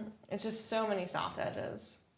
That'd be really funny for your edge day. Just like if you worry it's too tight, just take the camera out of focus. Be like, it's going great, guys. Exactly. What seems to be the problem? What is your favorite ballroom dance, Chelsea? Oh my goodness. Okay, so it's answering this past weekend at the competition. I would love to say the answer is samba, because it is the most interesting dance. It has a lot of rhythms. Like, I really enjoy the music for it. But if I actually go by what I want to do and what doesn't make me want to scream, it would be rumba. Samba and rumba. They're so Yes. close together in the word. Are they anything similar to each other? Absolutely not. And Yeah. the history of ballroom dance is definitely one of like whitewashing and colonialization. So, for instance, like samba is taken from Brazil. Ballroom samba has nothing to do with like actual Brazilian samba. Similarly, rumba is taken from Cuba, if I'm not mistaken, and it does not resemble Cuban rumba at all. Yeah.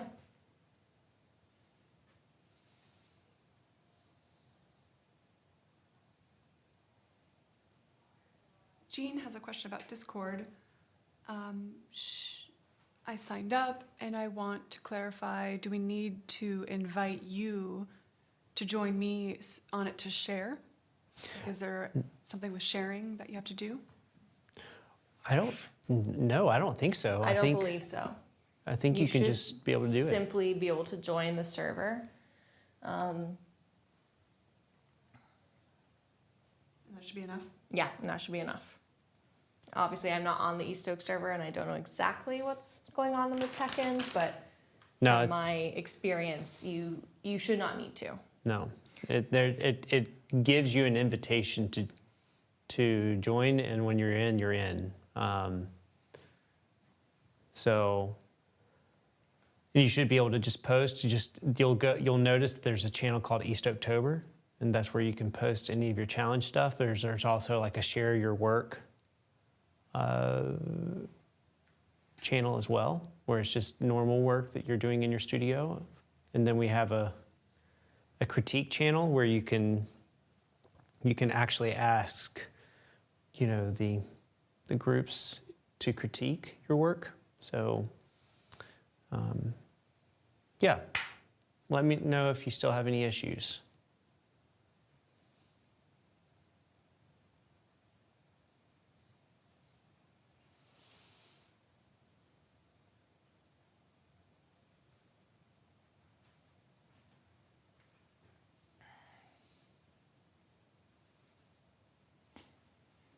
Okay, if I take my glasses off and I squint real hard, I think it's going okay. Yeah, it's going great. I looked at it a second ago. It's looking awesome. Oh, thank you. Looking awesome. I was about to call you on that. I was like, you haven't even looked at it. I have. When I stepped back, I saw it. I was like, wow. In my head. Thank you. Feel free to make those sounds out loud. Wow.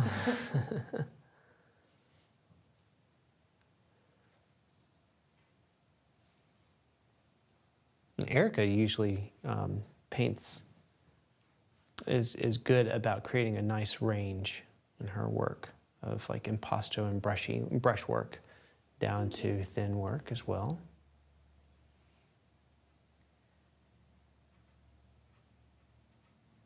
If y'all don't know it, you need to go check it out. Thanks, Lewis. Hyping me up. Yep, that's right.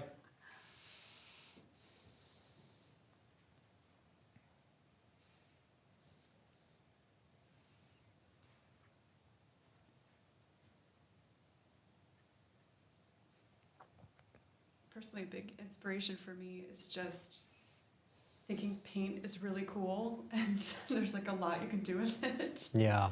And so, experimenting with paint application is really fun. But I find that there's time for maybe like deliberate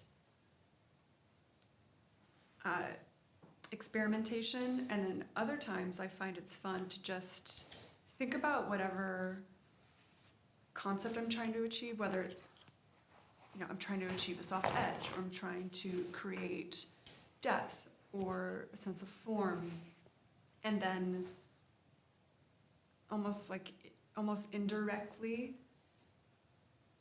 or maybe more intuitively letting the paint be applied in a way that evokes that, so, rather than having like a system of approach. Sometimes if I focus more on the concepts, then I can create more interesting language.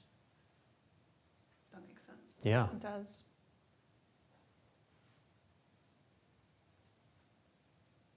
If y'all had a one brush challenge, Yes. Well, big brush and small brush were kind of designed to be that, and then I think we forgot that was going to be part of it. But one brush should be a challenge that we should do if we haven't put that down.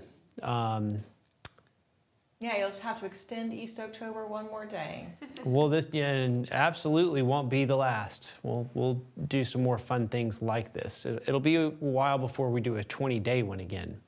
But I think in the late spring or early summer, I might do like a week something. And then there'll be more challenges. They'll just be single challenges. And then for our Painting from Lives, I'm wanting to incorporate some of this, some of these ideas. So to make them enjoyable and entertaining for everyone at the same time, and like kind of experimental for ways that we can have fun experimenting.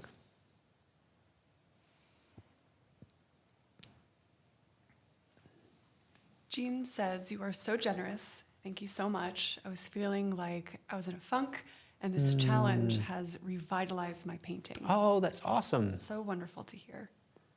Really is. And Wendy says, Rose Franson uses a lot of paint sticks. Oh. Yeah, Rose Franson good is, call. that girl's dynamite. She always tries a color and then says, if it's not right, that's okay, we put another on it. Another on it? Yeah, just more paint, just to cover it. That's awesome. Rose Franson's awesome. It is actually part of my strategy today. Honestly, that's also like what Scott does. He's like, oh, it's okay if you put black down and you need it to be lighter, or you wanted to put white down, just put white back on top of it. And he just takes a slop of white and it's just like, there goes the black, because it's literally like an entire, quarter inch of white on top of it. And he's like, but if you want to go back to black, put black back on top of it. So. The sound effect really makes it. You're welcome. Here Yeah. all day, ladies and gentlemen. I mean, if you're having trouble, with your paint layers mixing into one another, just know that the secret is to make that exact sound effect.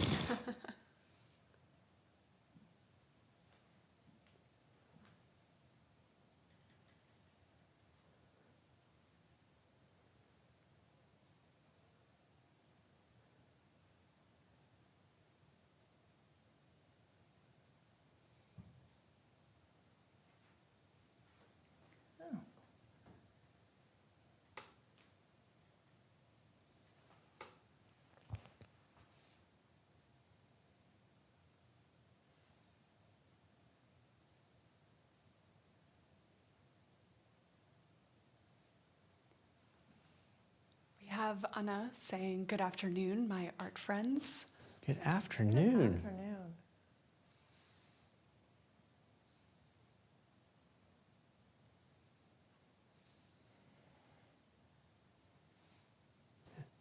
For some people, good morning.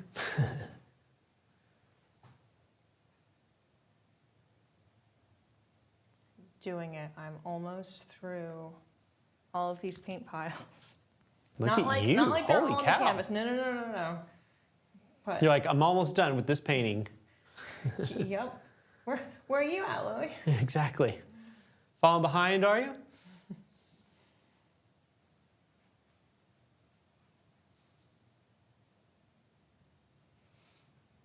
Feel like I'm like playing with finger paints. That's like how much fun this is. You're just like, ugh.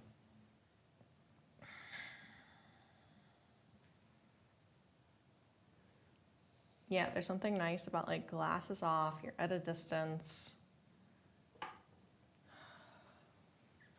Stakes are low. There's only how many people watching you do it live. You're right. Yep.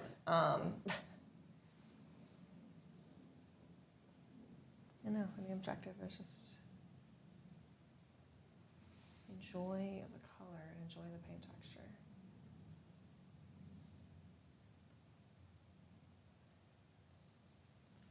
Jean says, Louis, I wish that you or one of your great artist friends could come to Bonita Springs Art Center and do a workshop. Bonita Springs, where is that? I don't know.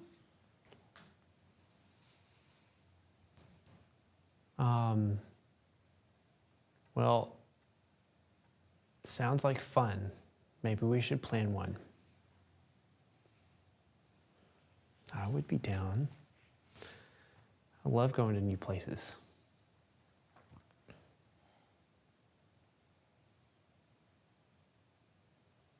Florida. Oh, yeah. Florida.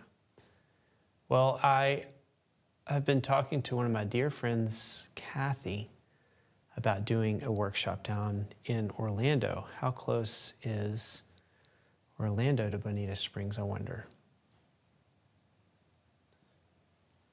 And also, I know that Kristen Yen has done a couple of workshops down there. She lives down in Dade City and has done a couple of workshops in Tallahassee. I think she's done one down in Orlando. So we'll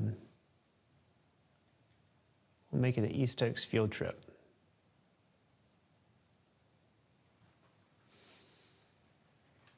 have like an East Oaks tour Yes. of That's it. It's World like a tour. book. It's like a book tour, but just us, workshop tour. around the world. I love it.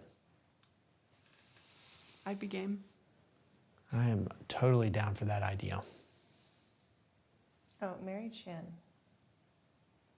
I'm channeling her today. Yeah, Mary Chin. She's a mad woman. She's awesome.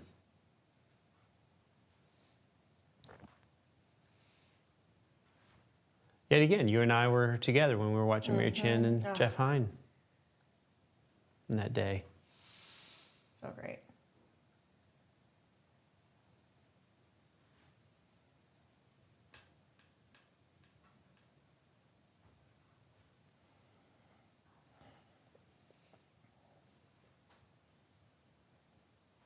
Just once, I want some eagle-eyed stream watcher to just tell me,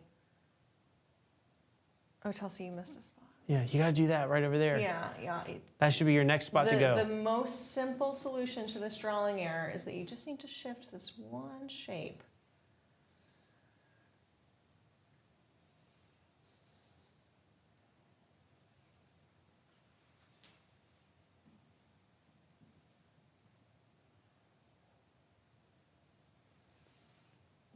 I'm usually a big old stick in the mud when it comes to still life, but I'm having a great time. See?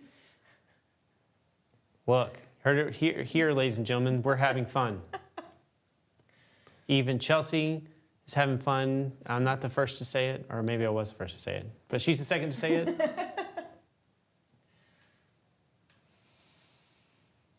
It is a good time. Jump on in, the water's fine. Mary asks, did you use a different painting surface for the Impasto challenge? I didn't use a different surface, but I was very intentional with the surface that I used. I'm using a Raymar, I forget if it's C13 or C15 double primed, but it is the one that has a heavier weave. It has more texture, which I find is really nice for holding a little bit more impasto. By contrast, again, I forget which number, but the other one, the one I'm thinking about has like the purple label. The other one, I can't think of the color of the other one, but it's like a portrait weave linen, much finer.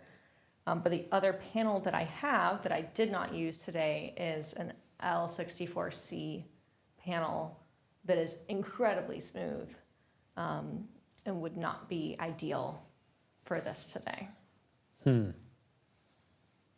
Because it just builds up paint so quickly.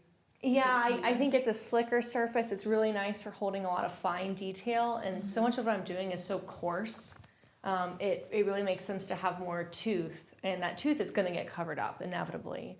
Not only that, but I find that the L64C is really nice for being able to like erase back or show some degree of transparency, and that is not the name of the game today. It would be a waste of a very fine, expensive panel. Yeah.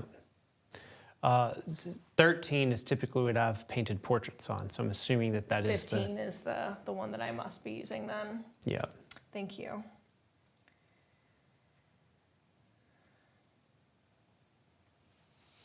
So, and no, I did not change my panel up because I had already had them primed and ready to go, and I just put my own ground on them that was just a acrylic gesso ground on these. But typically I use oil ground, lead ground from Rublev, but yeah, so there you have it. All right, I officially put out more ultramarine. And it's out of a very big tube, so it's difficult to be sparing with that. We'll see if I regret that decision.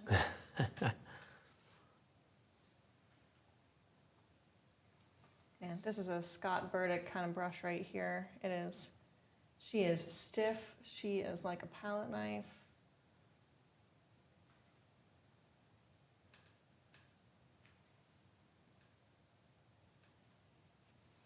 Yep.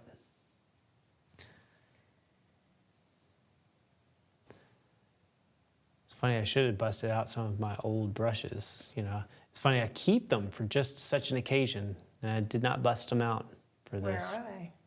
I think they're upstairs. It's too late. Convenient excuse. They're kind of ones I use for decoration as well because I don't use them that much as painting brushes.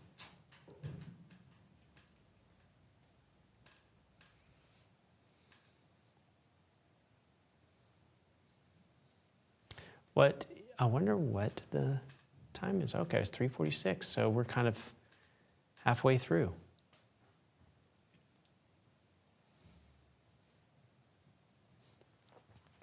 How's that make you feel, Chels?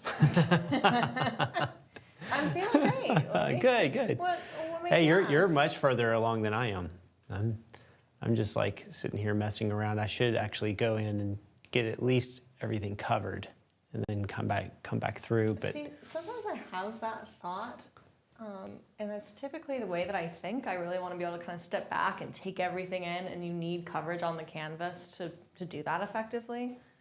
But then some painters who work with very heavy impasto or are very painterly or very impressionistic, I hear them kind of warn against that. yeah, So like I often hear myself having that impulse, and I will typically second guess it. And I haven't quite landed on like to what degree I like to either encourage myself to do that or stop myself from doing it. The only reason I am not doing that at this moment is because I already have these paints pre-mixed for this, and so I'm just sticking to it, trying to stay true to it, but also being mindful of my time.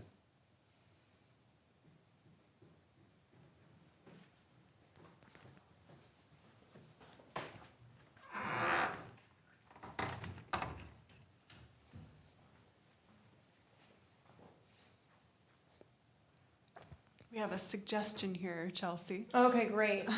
Crowdsource my painting, hit me. Try echoing the directional lines in the squash and the vertical folds of the fabric backdrop. Just a thought.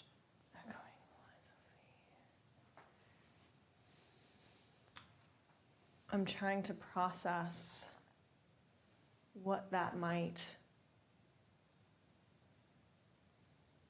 look like. Do you have an interpretation of that comment? I don't, because I was concentrating on a piece on my painting at the moment. I definitely was just seriously putzing with my background and those directional strokes, so I feel like this is a relevant comment to that. Incidentally, let's see what happens if I bust out a comber right now. You know, like, I love the what would happen if. Yeah, like it doesn't cultivate curiosity. What's the point?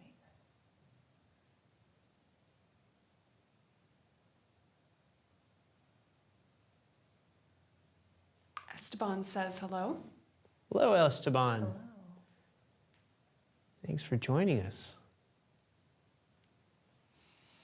And Jonathan says, painting is looking great, Chelsea. Keep going. Thank you. Thank you.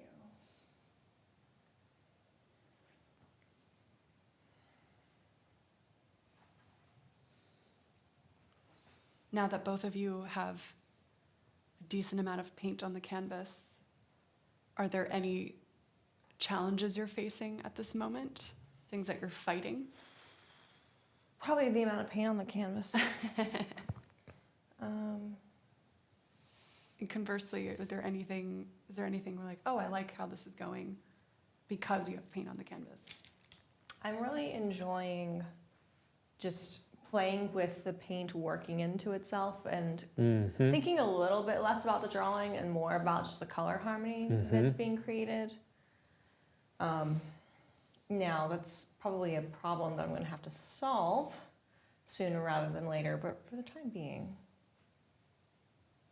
kind of just enjoying being present. to that little perk.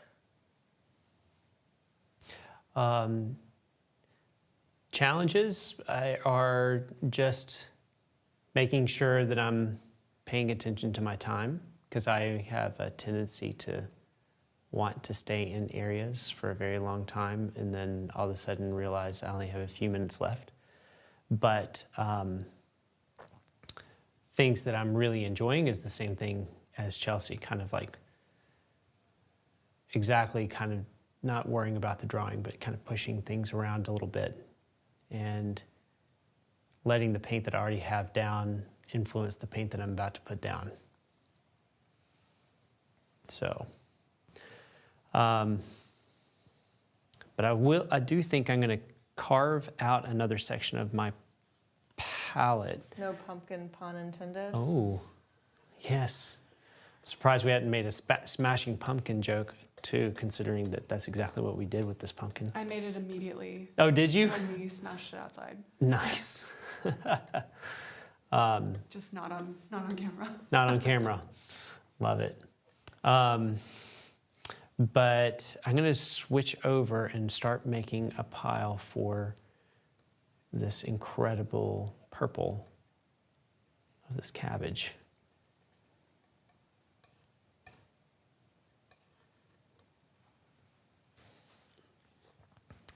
Go back into my big brush, because I think it's going to help me gain a touch of context also, just through the rest of the painting.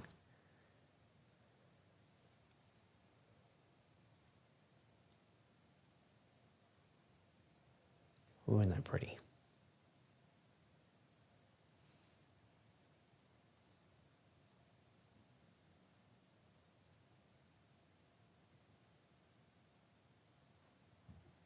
I don't want to get too cutesy with the texture that I'm creating here.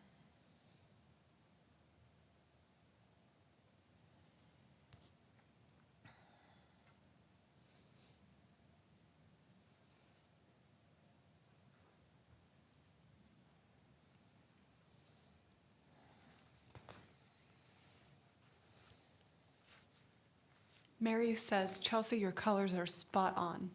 Thank you, Mary. I should ask the audience for affirmations more often. It feels really great. That is, that's pretty awesome. The encouragement I desire.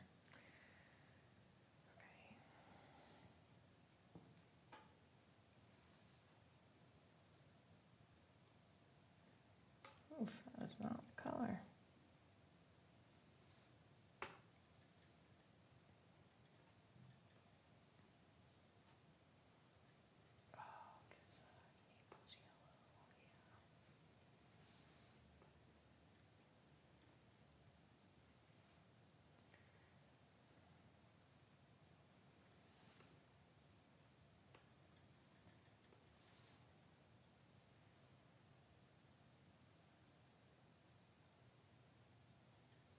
Love that color, Lewis. Isn't it fun? It's my favorite color.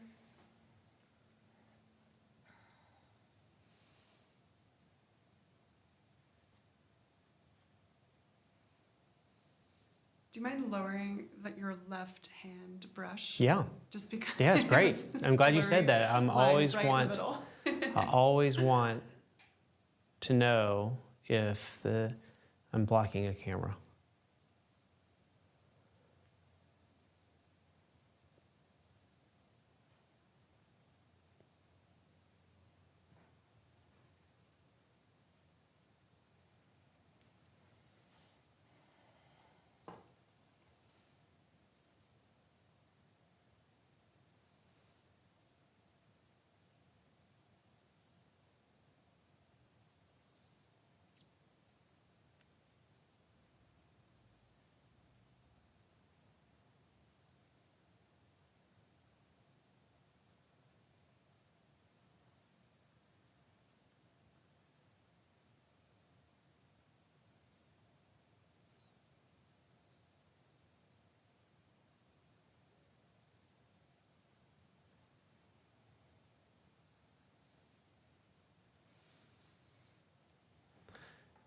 so quiet today. I guess it's because it's Friday and we're just like concentrating so heavily on these things.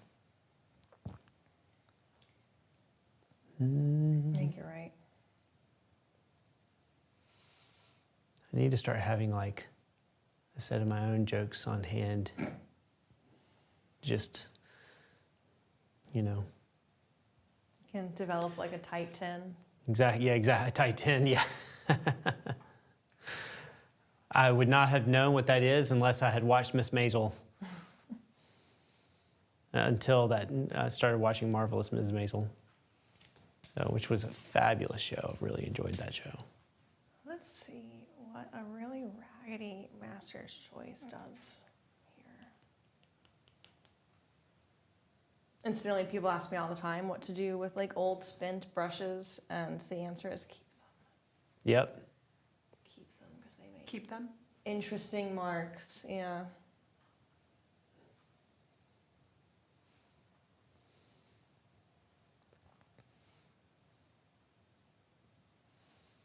Let's see if I can create a little bit of this marbling.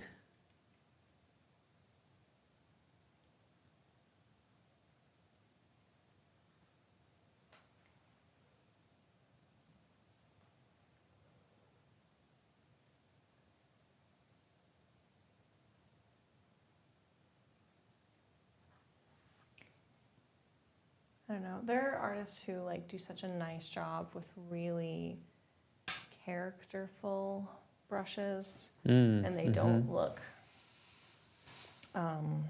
gimmicky. They like make marks that just look perfect and intentional and nuanced. And the difficult thing that I have with those brushes that do have a lot of character is kind of falling into cliche. Like for instance, taking a comber and using it for just like hair texture, and or like painting grass, and you just kind of use that brush for every blade of grass that's supposed to be in your painting. Yep.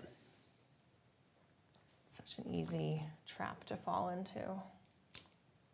It's almost too literal Yeah. to the shape of the brush or texture of the brush. Yeah. You have to be careful of some of those things for sure.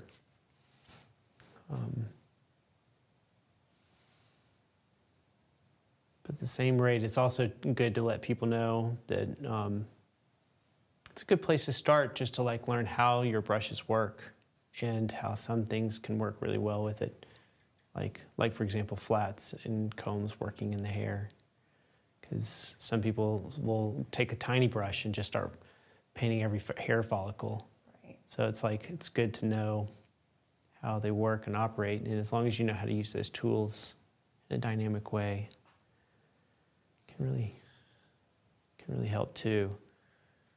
I think sometimes those textural issues happen when perhaps there's isolation in the texture on the canvas. So you only have that texture to mean grass, and Yeah. you only have a different one That's to so mean good. clouds, and so there's not an integration of texture and where things are in the middle.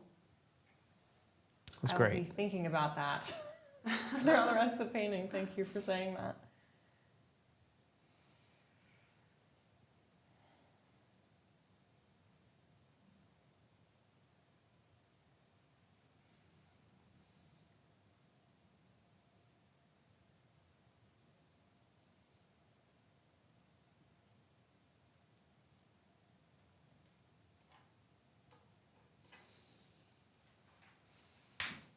We have another compliment for you, Chelsea. Thank you. I love how the dark fabric, I love how dark the fabric gets as it lands behind the squashes. Thank you. Yeah, I was looking at the way the value is represented in the monitor of the camera that's on the still life, and I was like, oh, there's this really nice value gradient that's happening from left to right. That's awesome. And like my eye was kind of dead to it, looking at the entire still life. But when it's in thumbnail form, oftentimes those kind of value patterns and things like that become way more apparent. Maybe I'll play with that a little bit more, or like push it a little bit more.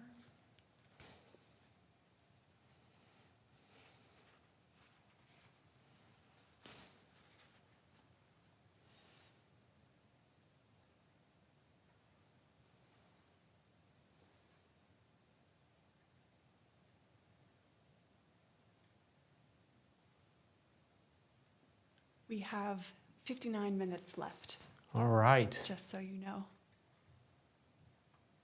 All right, it is time to blaze through this.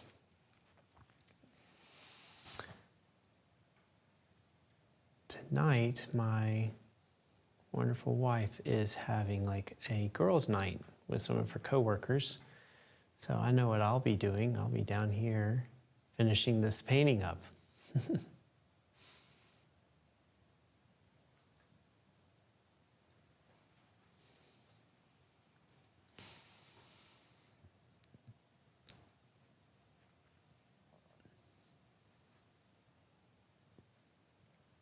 And yeah, pushing that value. Making it a little more dynamic.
I really like paintings where some of the canvas shows through, but in hindsight, that's not really going to be something I accomplish on the put a whole tube of paint on the Yeah. canvas day. Yep. Yeah, this is not that painting. Yeah.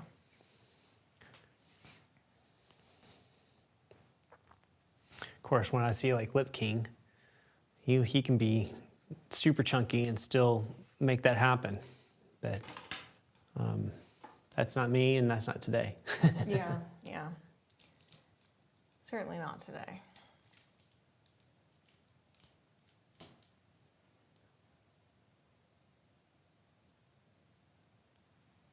Where did I want to put the stroke down? Well, it must be starting to look real because I have a fruit fly. It keeps landing on my. Incredible. Yes. So I'm just going to claim it, Yeah. declare it.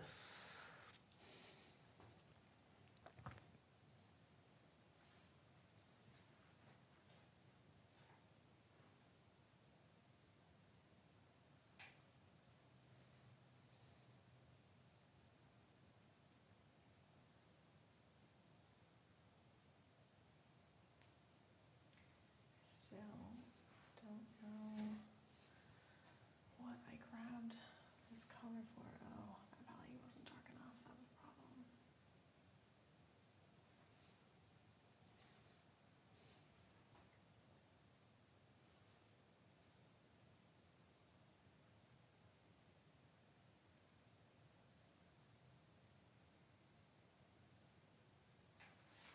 We have a comment here. In school with a guy who described applying paint to his canvas with a 2x4. Oh, okay. I'd be very curious. I would love to see What how that- he's doing that. Yeah. And it sounds like something that somebody would be doing in my college. It's the same. And then like writing a paper about it, you know? Yep. Along these lines, how do you, or are you conscious of different brush types for wanting to apply more paint? Do you feel a difference with synthetic or bristle or natural hair, sable, et cetera, et cetera? Funny, that question came right as I decided to pull out a comber and just see what happens.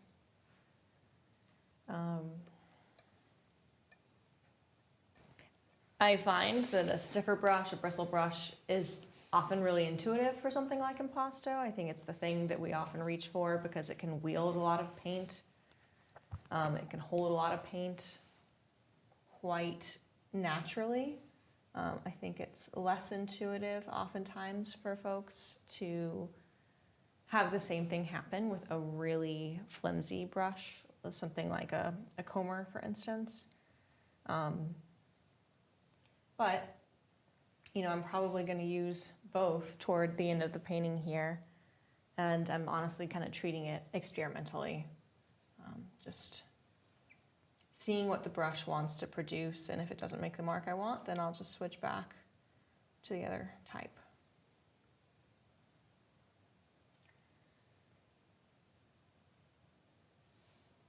Yeah, I'm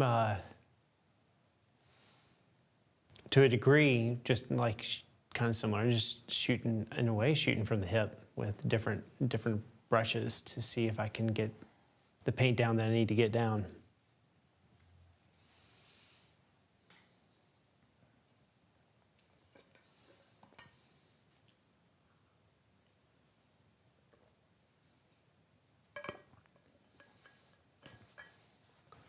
Okay, I'm going to take Take in 5. my painting from a distance for a little while. Not a bad plan. You're just trying to give me a chance to catch A up. fighting chance. That's it. I just didn't think it would be sporting of me to keep Right. painting.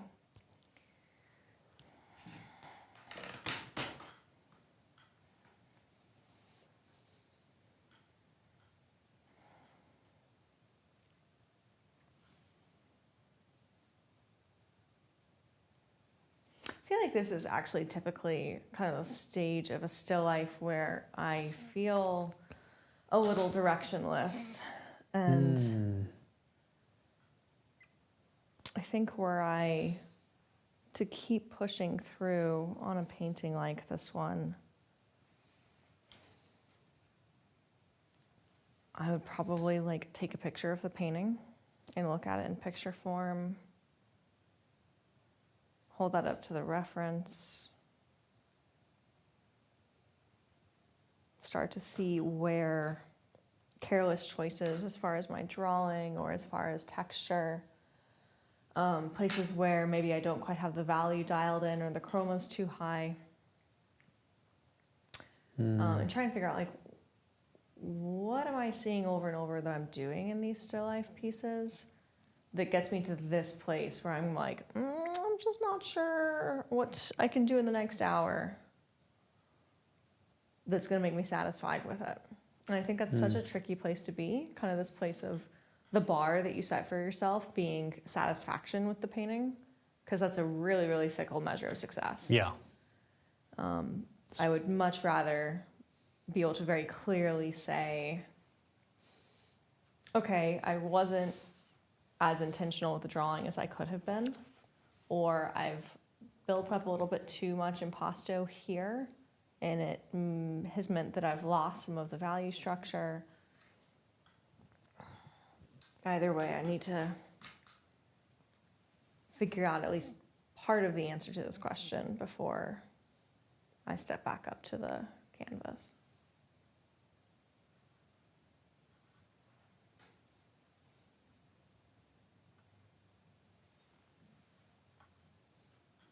Stephanie mentions turning your canvas upside down for new insights.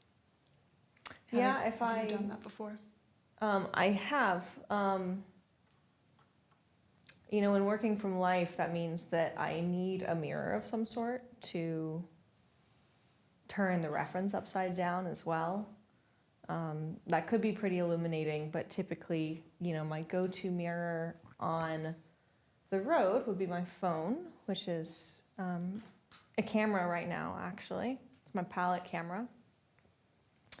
And I only have a handheld mirror in my studio, so I'm gonna have to solve my problem the old-fashioned way here, I think, because unfortunately I can't turn the still life upside down. Oh, I'd love to use your phone, Erica. Thanks. Erica to the rescue! The go-to black mirror. Erica's phone. Oh, this is about to be really painful. I can tell.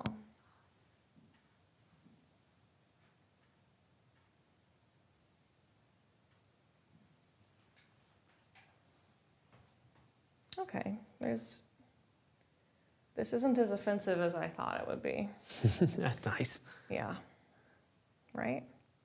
I thought that was very polite of it. Thank you so much. Still life? Mm-hmm.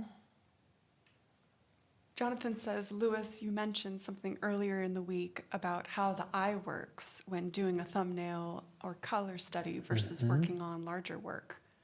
Could you expand upon that? Yeah, I was basically talking about that on your retina, you have two different sensories. You have rods and you have cones. The cones are your color receptors. And the rods are your value receptors. They're what make you see light and dark. It's also what gives you better night vision at nighttime. And most of our rods are in our peripheral. And we have more rods than we do cones. And we have 3 different receptors, cone receptors, one's for different colors. And they all live near your focal point of your eye. So when you're doing color studies, it's much more achievable and easier to create color harmonies based off of the fact that it's closer to your focal point. And it's harder to achieve color relationships with larger paintings because the whole painting isn't within your focal point. So you have to step back a lot further so that it is. So Yeah, I've actually read that your focal area is about the size of your thumb stretched out at arm's length away from your eye. And thus it makes sense why, you know, you need to work very small to be able to like take something like that in. But another fun fact about rods and cones and the structure of the eye, because we don't have cones concentrated in the periphery of the eye, if you take something like a tube of paint, you know, something like a cadmium, for instance, like cad red or cad yellow, and the tube of paint is in fact the color that you're interested in. And you hold that behind someone and you slowly bring it in front of their face to the point where it's just in their periphery, and you don't allow them to turn their head or move their eye, we cannot tell what color it is. mm-hmm. We will often shift our eye or turn our head in order to get a quick glance at it without even thinking, and that will kind of tell us. But our brains construct this image of the world where we believe we're seeing everything equally in color, and the reality is that we are not. This is, in large part, an illusion that is being created by our brains. It's a hoax. It's so cool. Right? Yeah, if you ever just want to like mess around, you know, you can like take something in someone's periphery, and assuming it's not an object that they automatically associate with a color, like a stop sign or something, or an object that they are familiar with personally. Yeah, it's fun because we believe that we're seeing everything in color equally, and we're like, of course I can tell what color things are on the periphery. But like, for instance, Louis' big palette is on the wall in my periphery right now, and I understand that there are piles of paint on that palette that are very high chroma. Cannot recognize them at all without turning and looking at it. Wild. Yeah. Okay. Here we go. Erica, what is your dog's name? My dog's name is Enzo. That's right. She can see it on my phone screen. Yeah. I had to like put Enzo away for a second, and it was really sad.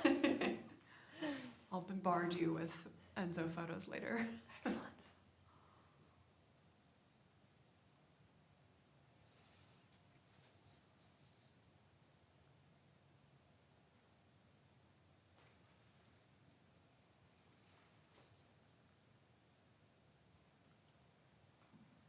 Question for Lewis. Mm-hmm. What purple and what yellow are you... Hold on, let me reword this. Oh, what purple and what yellow are your famous combination? What do you typically use when you're doing that in your palette for Yeah. purple and yellow? Manganese violet is one of my main purples that I use. Your manganese, should you say? Manganese. That was a very corny joke. I'm so sorry. That is it right there, my Michael Harding. And then today I have quinacridone magenta on my palette as well. And I knew I liked that color. yes, it's a great color. And perfect for something like this, you know. So, so yeah, those are the colors that I'm kind of sporting today. Did you mention yellow? Oh, the yellow, Naples yellow and lead tin yellow. Those are my usual yellows. I did put the tiniest amount of this lemon yellow on there too. And that was just to shift a shadow color a little bit. But yeah. Incidentally, I'm using permanent rose, which is very similar to the magenta that you have, and I often go back and forth on whether I think one is like the stronger choice. I think switching between our two paintings, I don't feel like one is like better suited. They're both so similar. Granted, I'm sure there's someone out there watching who is like a materials guru who's like, well, actually. Yeah. Well, believe it or not, when this color does this. I think it just goes to show how much leeway you have with color. That having the precise tube of a certain pigment doesn't, like you don't have to have that. You can have something that leans one way or the other, and you can do a lot with it. I find like the only time I've found sort of an exception to that, to your point, Erica, is if I want the paint to like tint a certain way in addition to like the base color that it has, or I want it to behave a certain way when it's translucent, that is typically when I find that it's really necessary to be picky. Totally agree. But yeah, especially when you're creating these color harmonies and you're working in like broader mixtures, I think people get way too worried about having like the exact right palette.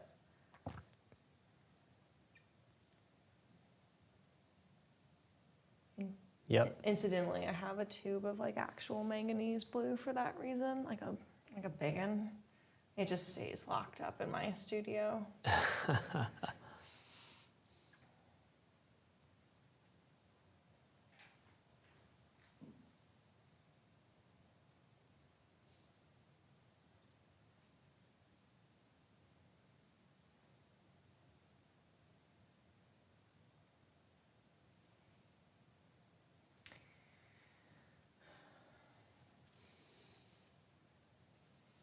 Sean says, I think Van Gogh had the impasto thing down pretty well. The man had no problem laying it down thick. No, he didn't have any issue.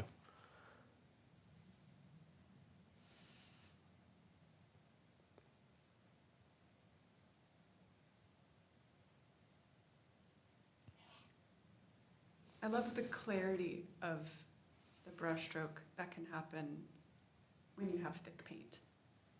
Mm-hmm. Yeah, and then if you know how to like really direct it, it makes it even more fun. Mm-hmm.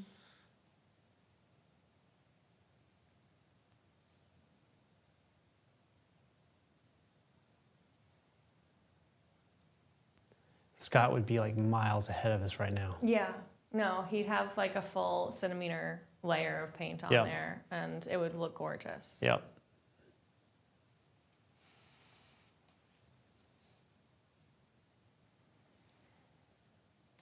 Yeah, I'm currently at the stage where it's starting to feel really unwieldy.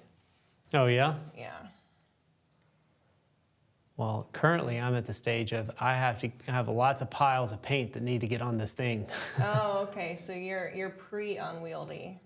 Yeah, well, things are getting unwieldy, but I'm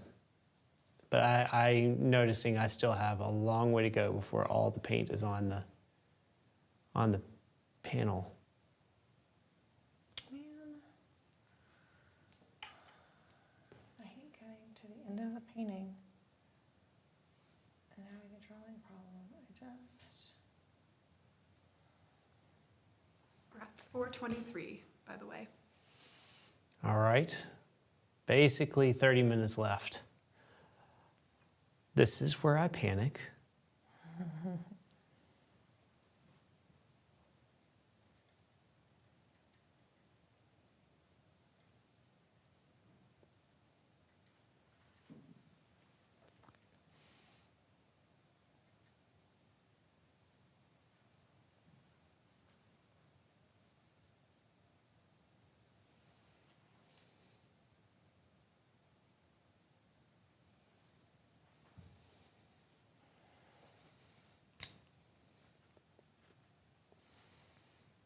Not really, I'll be fine, but still. One thing that I wish I had maybe thought about a little bit more proactively in the beginning of this is, you know, we have a lot of color happening, right? We have oranges, we have purples, we have greens, we have fairly neutral backdrop and then tablecloth. And the challenge that I'm facing on the painting is how not to make this feel Like it's all over the place? like it's color? all over the place. Yeah. Yeah. How can I harmonize this? Mm-hmm. I can Well- tell by your knowing acknowledgement that there's not going to be an easy solution to this, but I'm all ears. Well, my thought process is that the color harmony is yellow and violet. And so the green is the thing that needs to be subdued from, which is also in the yellow field anyway, really from the avocado. So the violet takes the dominant, and then the yellow is the overall encompassing tonal relationship to the violet. Okay, that's great. That sounds awesome. What do I do? Love that advice. Fantastic. One quick note. Just make the thing Look like the thing. Okay. Yeah. My bad. You're like, great. Now what do I do?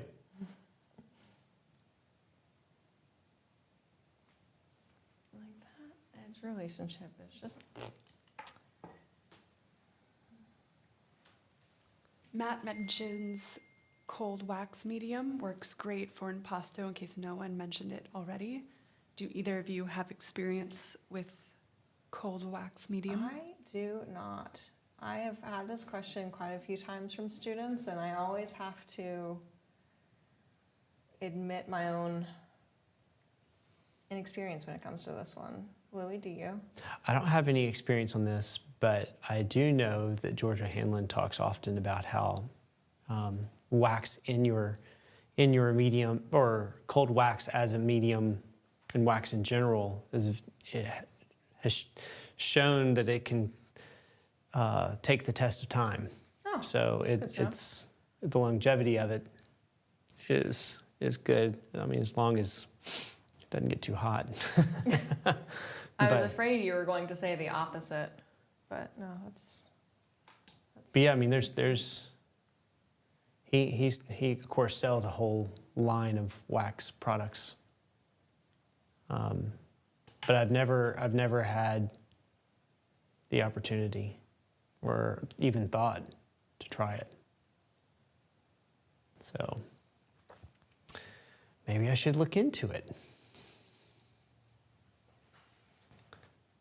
Well, I'm getting dangerously close to actually having a decent amount of stuff covered, but nothing's going to look great. So that's you'll be in good company.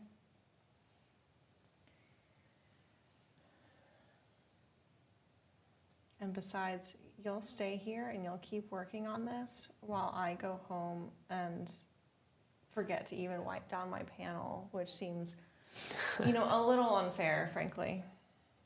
well, you're welcome to stay and hang out with me. Keep on painting. That is true. I could keep working on this still life. You're like, I'm trying to use this as a way out, Lewis. You're not getting the hint. Well, guess I can't stay. It's not my place. You're not getting off that easy. Oh, no, I was invited up for girls' night. Exactly. Sorry. I'm going to go hang out with the girls. The one most beautiful piece of this, of the bread, I'm just like, I Yeah. don't have kind, generous feelings toward this bread right now. Yeah, it's going to be a challenge for me to get everything to look pretty by the end of the day. We'll see how it goes. Might have been a little overly ambitious to do this large of a setup. That was certainly the thought that I had when it was done, but Well, as you should. I did have the thought of the smart move here would be to paint a portion of this, and I was just like, I don't wanna. Yeah, no. So You would have thought I learned my lesson by now. Nope. man, those avocados are just not in the right place, but too late for that now.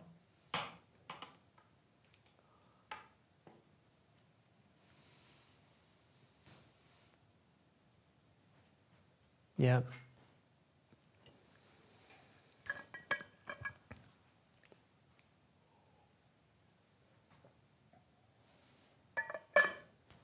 Okay, let's move over to another big brush to kind of at least get a few more of these things in.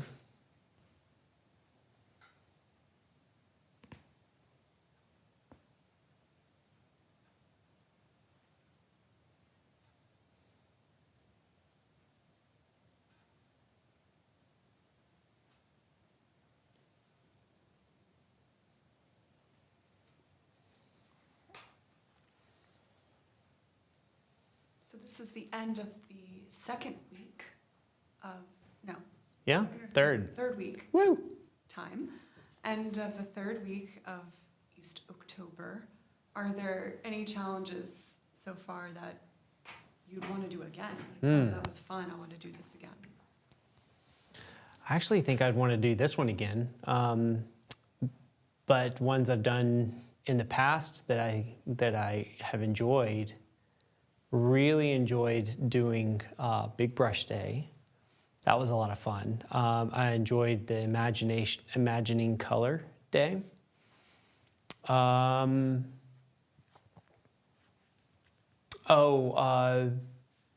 Doing soft and hard edges and doing Sergeant's Detail was a blast. Yeah, I like, obviously I was not here for that day, and I'm like, oh, oh.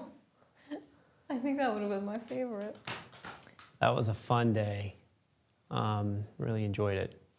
So, yeah, there's been several of them that I've said, isn't this fun almost every single day. So I think that I would almost do all of them again at different points.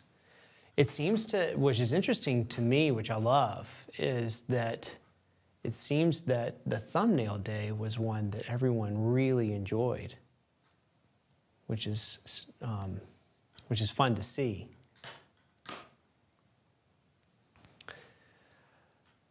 All right, let's see if I can get some of these pinks over here.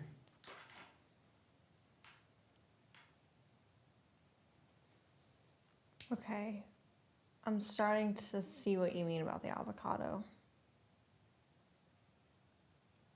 Yeah, you mute it down to where it becomes a part of the harmony, and then the dominant color or your accent color is the violet. Mm-hmm. Okay. So the only thing I need to do different is the background needs more warmth to do that. Yeah. But it's going to be it's going to err on the violet hue. Mm-hmm. So. Yeah, it's definitely like that backdrop is sort of like a slate gray, but it has a little bit of a purple feel to it. Yep.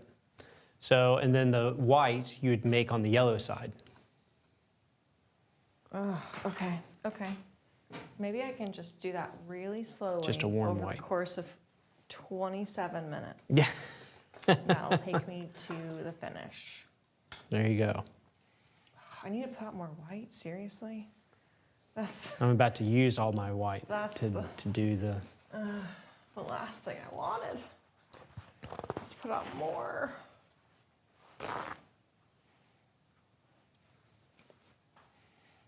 And I'm not going to use that brush because that magenta in it is just like hanging out. Yeah. So let's see. I'll probably use this brush.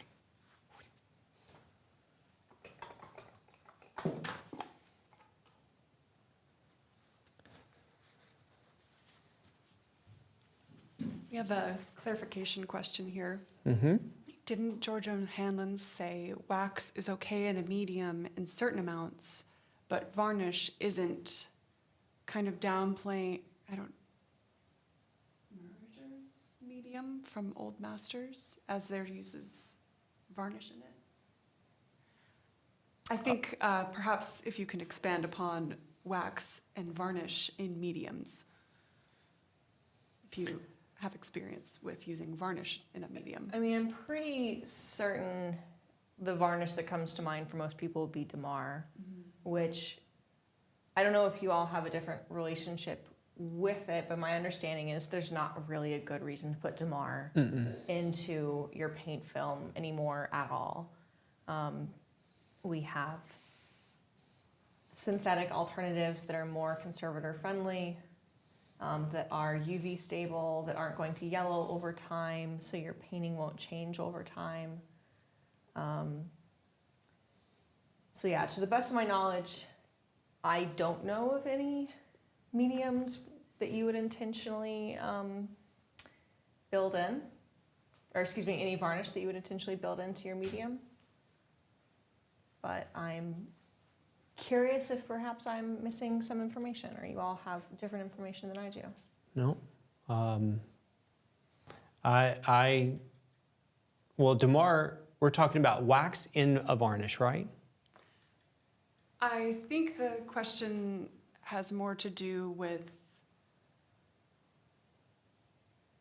understanding what is going into the medium and and the archival quality of the medium.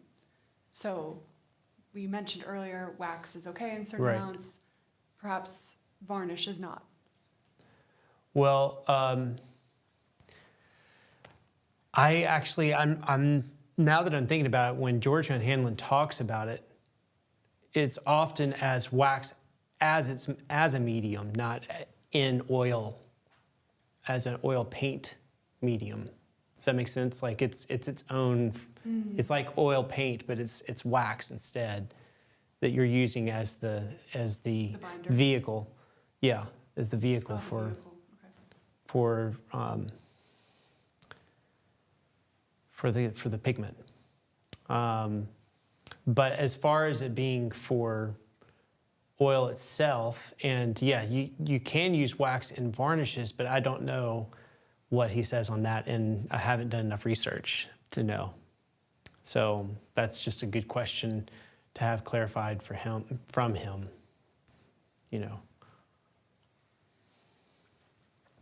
Sorry, I'm not much help on that one. Yeah.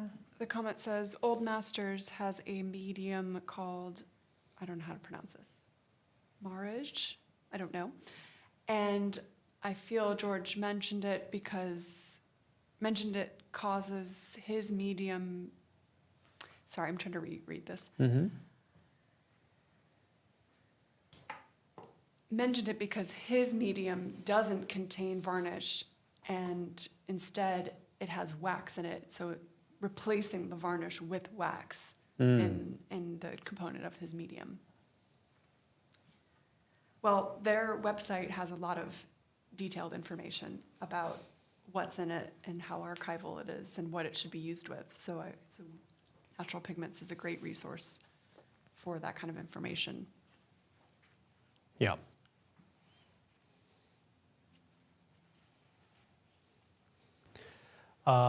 Yeah, I would just highly recommend just going to them and checking it out, because my knowledge, I'm so glad that George knows all those things so that I don't have to. Yeah, that is how I feel about so many painting materials questions. Like, I just go with what I have been told works. And there's a beautiful community whenever you have a big question like that that you need answering. Sean here makes a great point. From a conservator's point of view, putting varnish in a medium makes conservation a nightmare, as the solvents used to remove the varnish will also remove the varnish in the medium and hurt the work. There you go. There's something too with if you have to remove the varnish, it will activate those layers that have varnish in it, and therefore wiping them away with with what you were intending, with what perhaps you were only intending to take away some things, but Yeah. it'll reactivate those layers.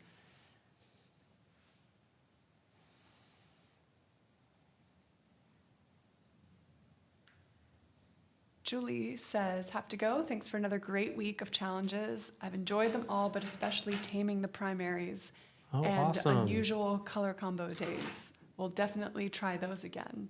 Very And cool. Looking forward to trying this Impasto challenge over the weekend. All right. Well, tomorrow, sorry. absolutely. Yeah. Yeah, I'm looking forward to like seeing how this turns out after it's all said and done, you know. Because right now we're in the stage of edge nightmare, but you know, can't wait to like keep pushing this through. And I keep telling everyone I'm going to post. I haven't posted yet. I need to post all the stuff that I've done so up to this point on his Discord. But I assure you, this weekend I will make sure to post the results of all these different paintings. So, so yeah, we still have 20 minutes, so that's good. A little more. Yeah, I was really hoping my color temperature adjustment would take a full half hour, but we still have 20 minutes. You're like, oh. Need to find something productive to do.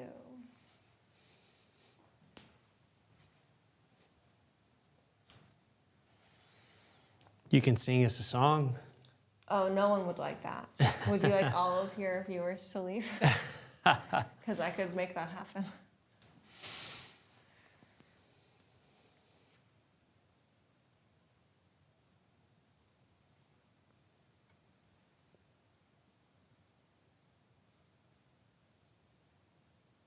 You know, if we're using all of that paint, I really don't feel like there's that much on the canvas, frankly. Wait, now? If we're using all of that paint, I really don't feel like there's that I much on the know, canvas. and that's something. Goes back to Erica's point earlier, you know? Yeah.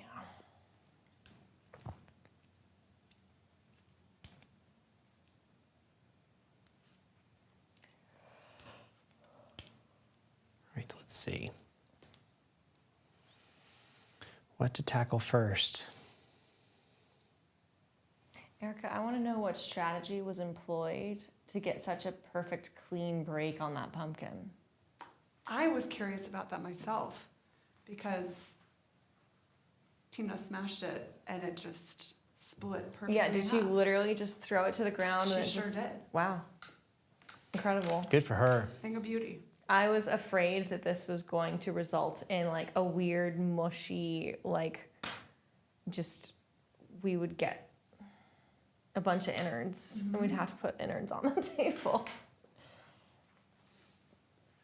At first I thought it was just, oh, the pumpkin was rotting, so we're just going to smash it for fun. So that's what I thought that the girls were doing. I didn't realize it was for the still life.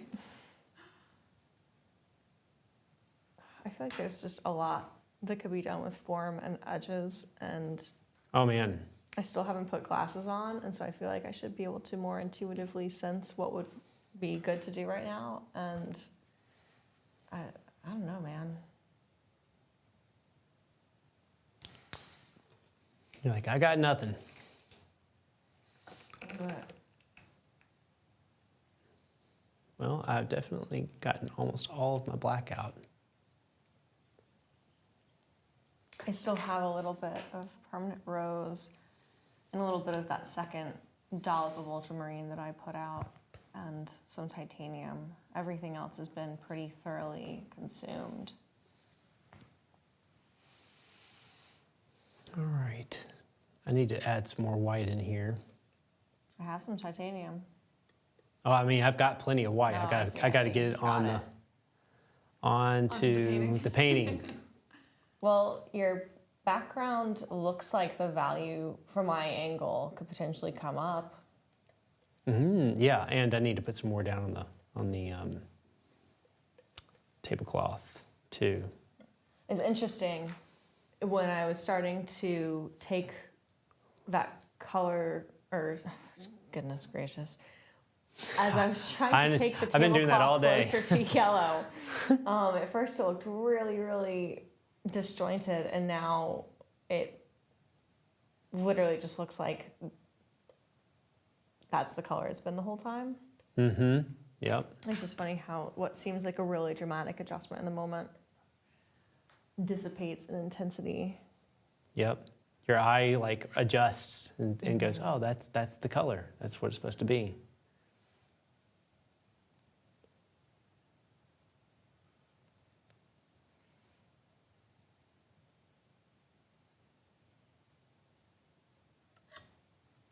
Erica, are you between paintings right now? Is that why you're switchering for us today? I am, yes. I'm between projects. Do you know what you're diving into next? Well, next week I will be doing the painting in layers for 3 consecutive days. Excellent. And so I've just been filling time in between when I have other things. Nice. Do y'all know what your subject's going to be for the painting in layers? We are working on a model as we speak. We Exciting. I don't think we have them completely confirmed yet, but we will. Excellent.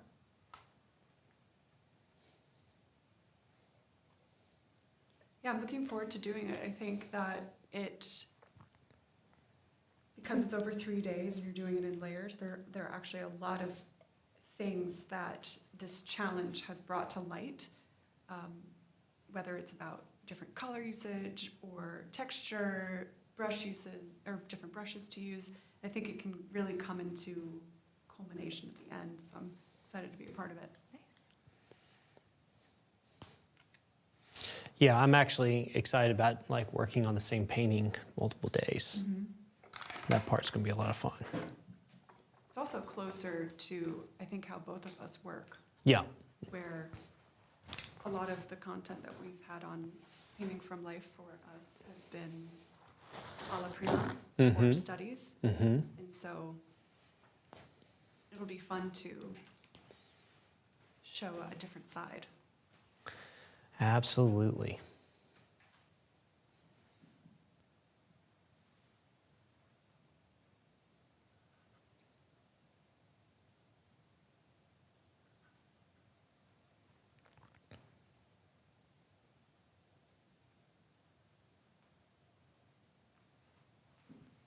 Man, I'm just thinking about that croissant. That's the motivation. So ready. The carrot at the end Yeah. of the stick. Len asks, whatever happened to Alex and Divya? Thank you for all your great videos. Yeah, I don't know if that was the same person that asked last time or 2 days ago. I saw that he made that comment. I thought we answered it, but it's they are at Lime Academy in no, not Massachusetts, Connecticut, and Divya is up there doing 1 year of study, and Alex is an instructor there. And after the year, I'm not sure what their endeavors are next, but we miss them dearly and excited about their next adventure, whatever it may be. They might end up staying for a while. They've become very close with Jordan and Amaya, who are running it. And so it'll be interesting to see. But we miss them.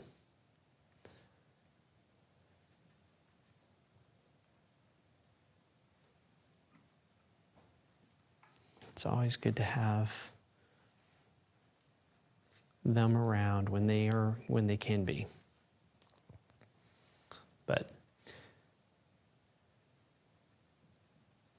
accidentally touched the yellow. Yeah. It's all right. Little yellow couldn't hurt anyone.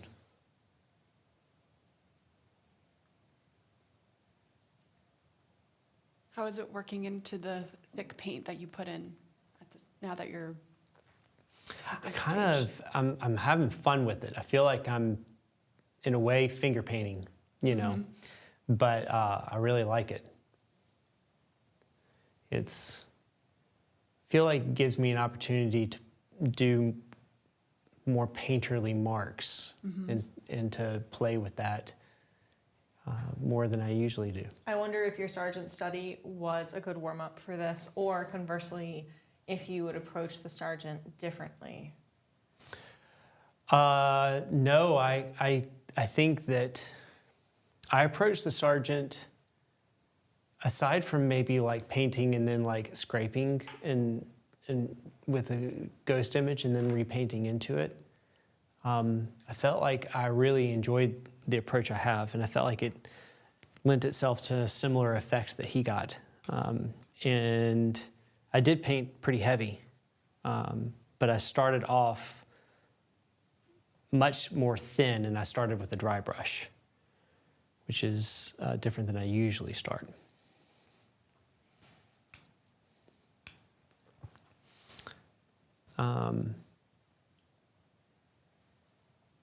But it would have been nice to have like one more day on it. If like, it'd be fun to like do the whole like scrape out ghost image on it and then try it again the next day, because I would have been able to get deeper and richer color with like the darker values.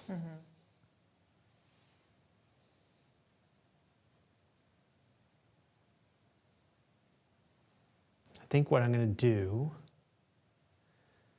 as I progress through this painting, after the cameras are off, the goal is to keep using all the paint that's on my palette, but I'm going to create an emphasis in here and then pull it to the bread, and that's where like the main the main focus will be, and then everything else will be softer, more abbreviated, and softer edge work.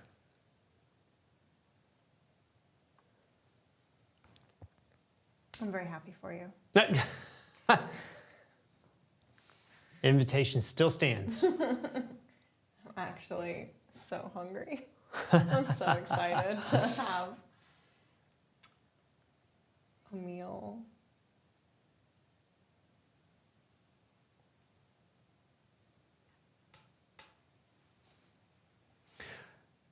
Out of the days you've done so far, you've painted 2 days, right, Erica? Correct. And out of those 2 days, what was your favorite?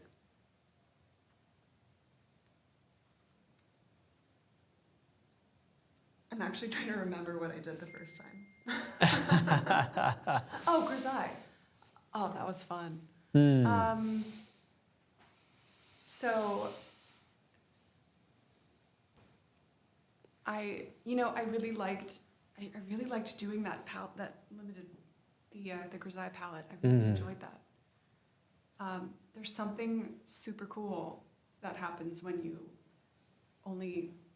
like really reduce. You're only using a few things. Like it's like bringing out all the drawing tools again. Mm-hmm. And I think that's awesome. And you just have to come up with some interesting ways of problem solving. And Yeah. I always remember like, oh, I really like how this looks when things are limited. And I miss drawing a lot, and so kind of drawing with paint is. I really enjoyed that day. Yeah, that's amazing.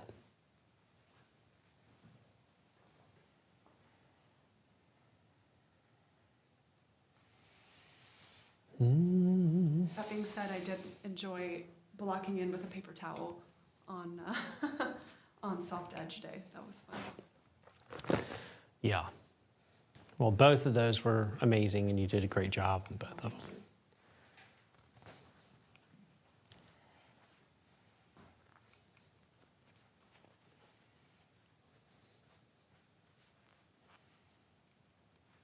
Stephanie says, looking forward to watching day 15 from the beginning all over again. Yay. Yeah.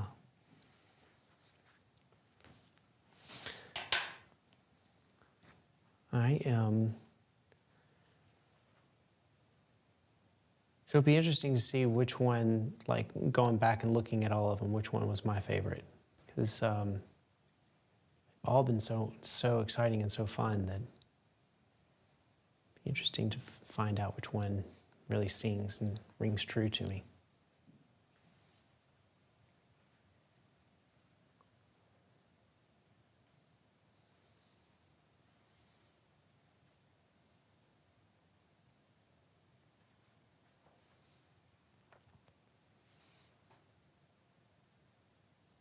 It's helpful doing these exercises as they remind us of perhaps different tools or different approaches that we can then take into our more regular practice. Mm-hmm. Doing the grisaille one, again reminded me of what is essential in a painting in order for it to read and be beautiful and interesting, and also how much you can unify. Yep. And so, always taking that idea, it just kind of reminds you of, okay, I can take this into my regular practice. The idea of compression, things like that. Yeah. Temperature relationships, those big picture things.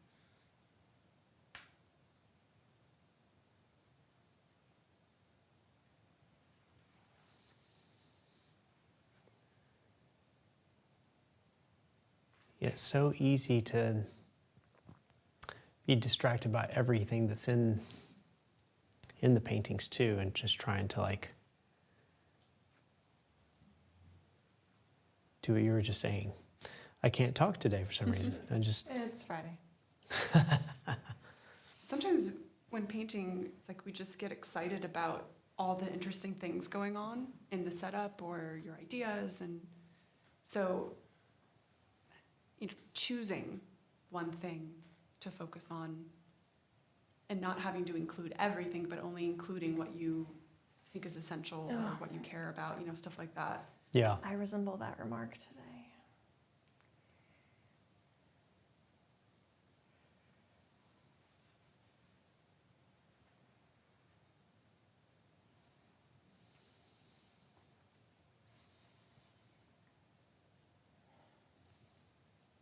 Like, I really am wanting to get into all these little stringy parts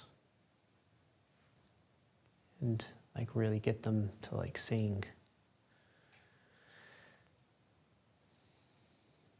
That's what's exciting me right now. You just like took me back in time to like some memory of an instructor. I don't remember who, I don't remember the context. I don't even remember exactly what was said, but I think the idea was like, I'm tired of people talking about the painting singing. That doesn't even mean anything. Like if one more person tells me their painting is singing, they're kicked out. That's so funny. That's probably why I was kicked out of the painting department. They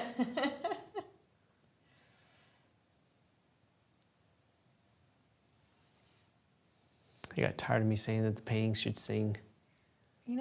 I think it's interesting because on the one hand, I will find myself like telling students like, instead of saying like, it has such an ethereal quality. Like, okay, what is it about the value structure? What is it about the color harmony? Or what is it about the composition that is tangible and in front of you that gives you that feeling?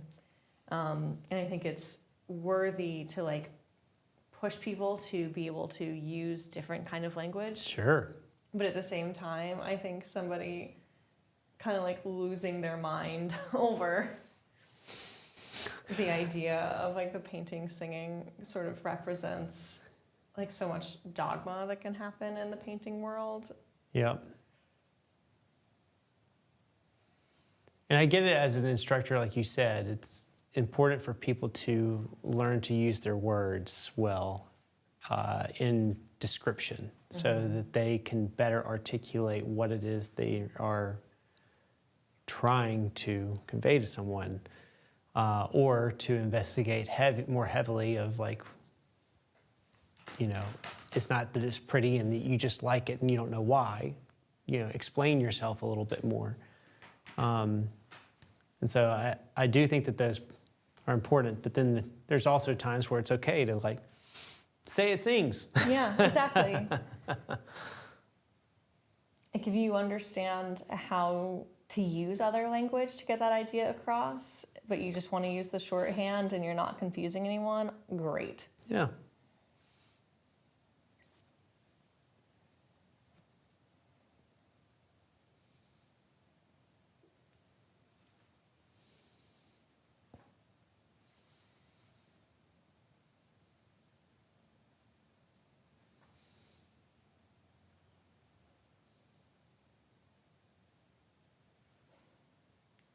We have 1 minute remaining. 1 minute remaining.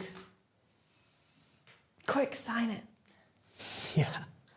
Well, everyone, while we're finishing up this time, and look forward to like being able to post this because this is probably the most unfinished I've had so far during this time. But hopefully you realize that the reason we do these is to experiment, give yourself the liberty to fail, to try something and be okay if it doesn't turn out.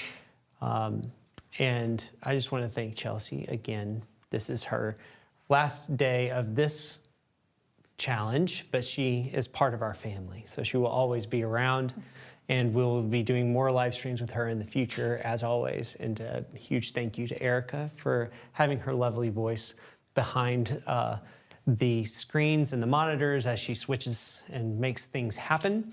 And thank you to all of you for giving us a little portion of your day like you have so generously these past 15. So we are 15 down, 3 weeks, only 1 week left. Really excited about next week. It's gonna be a lot of fun. Y'all have fun this weekend. Happy painting. Catch up on some of the ones that you haven't done yet before. And like always, please just click the like button if you haven't yet. We appreciate you. Y'all have a wonderful weekend.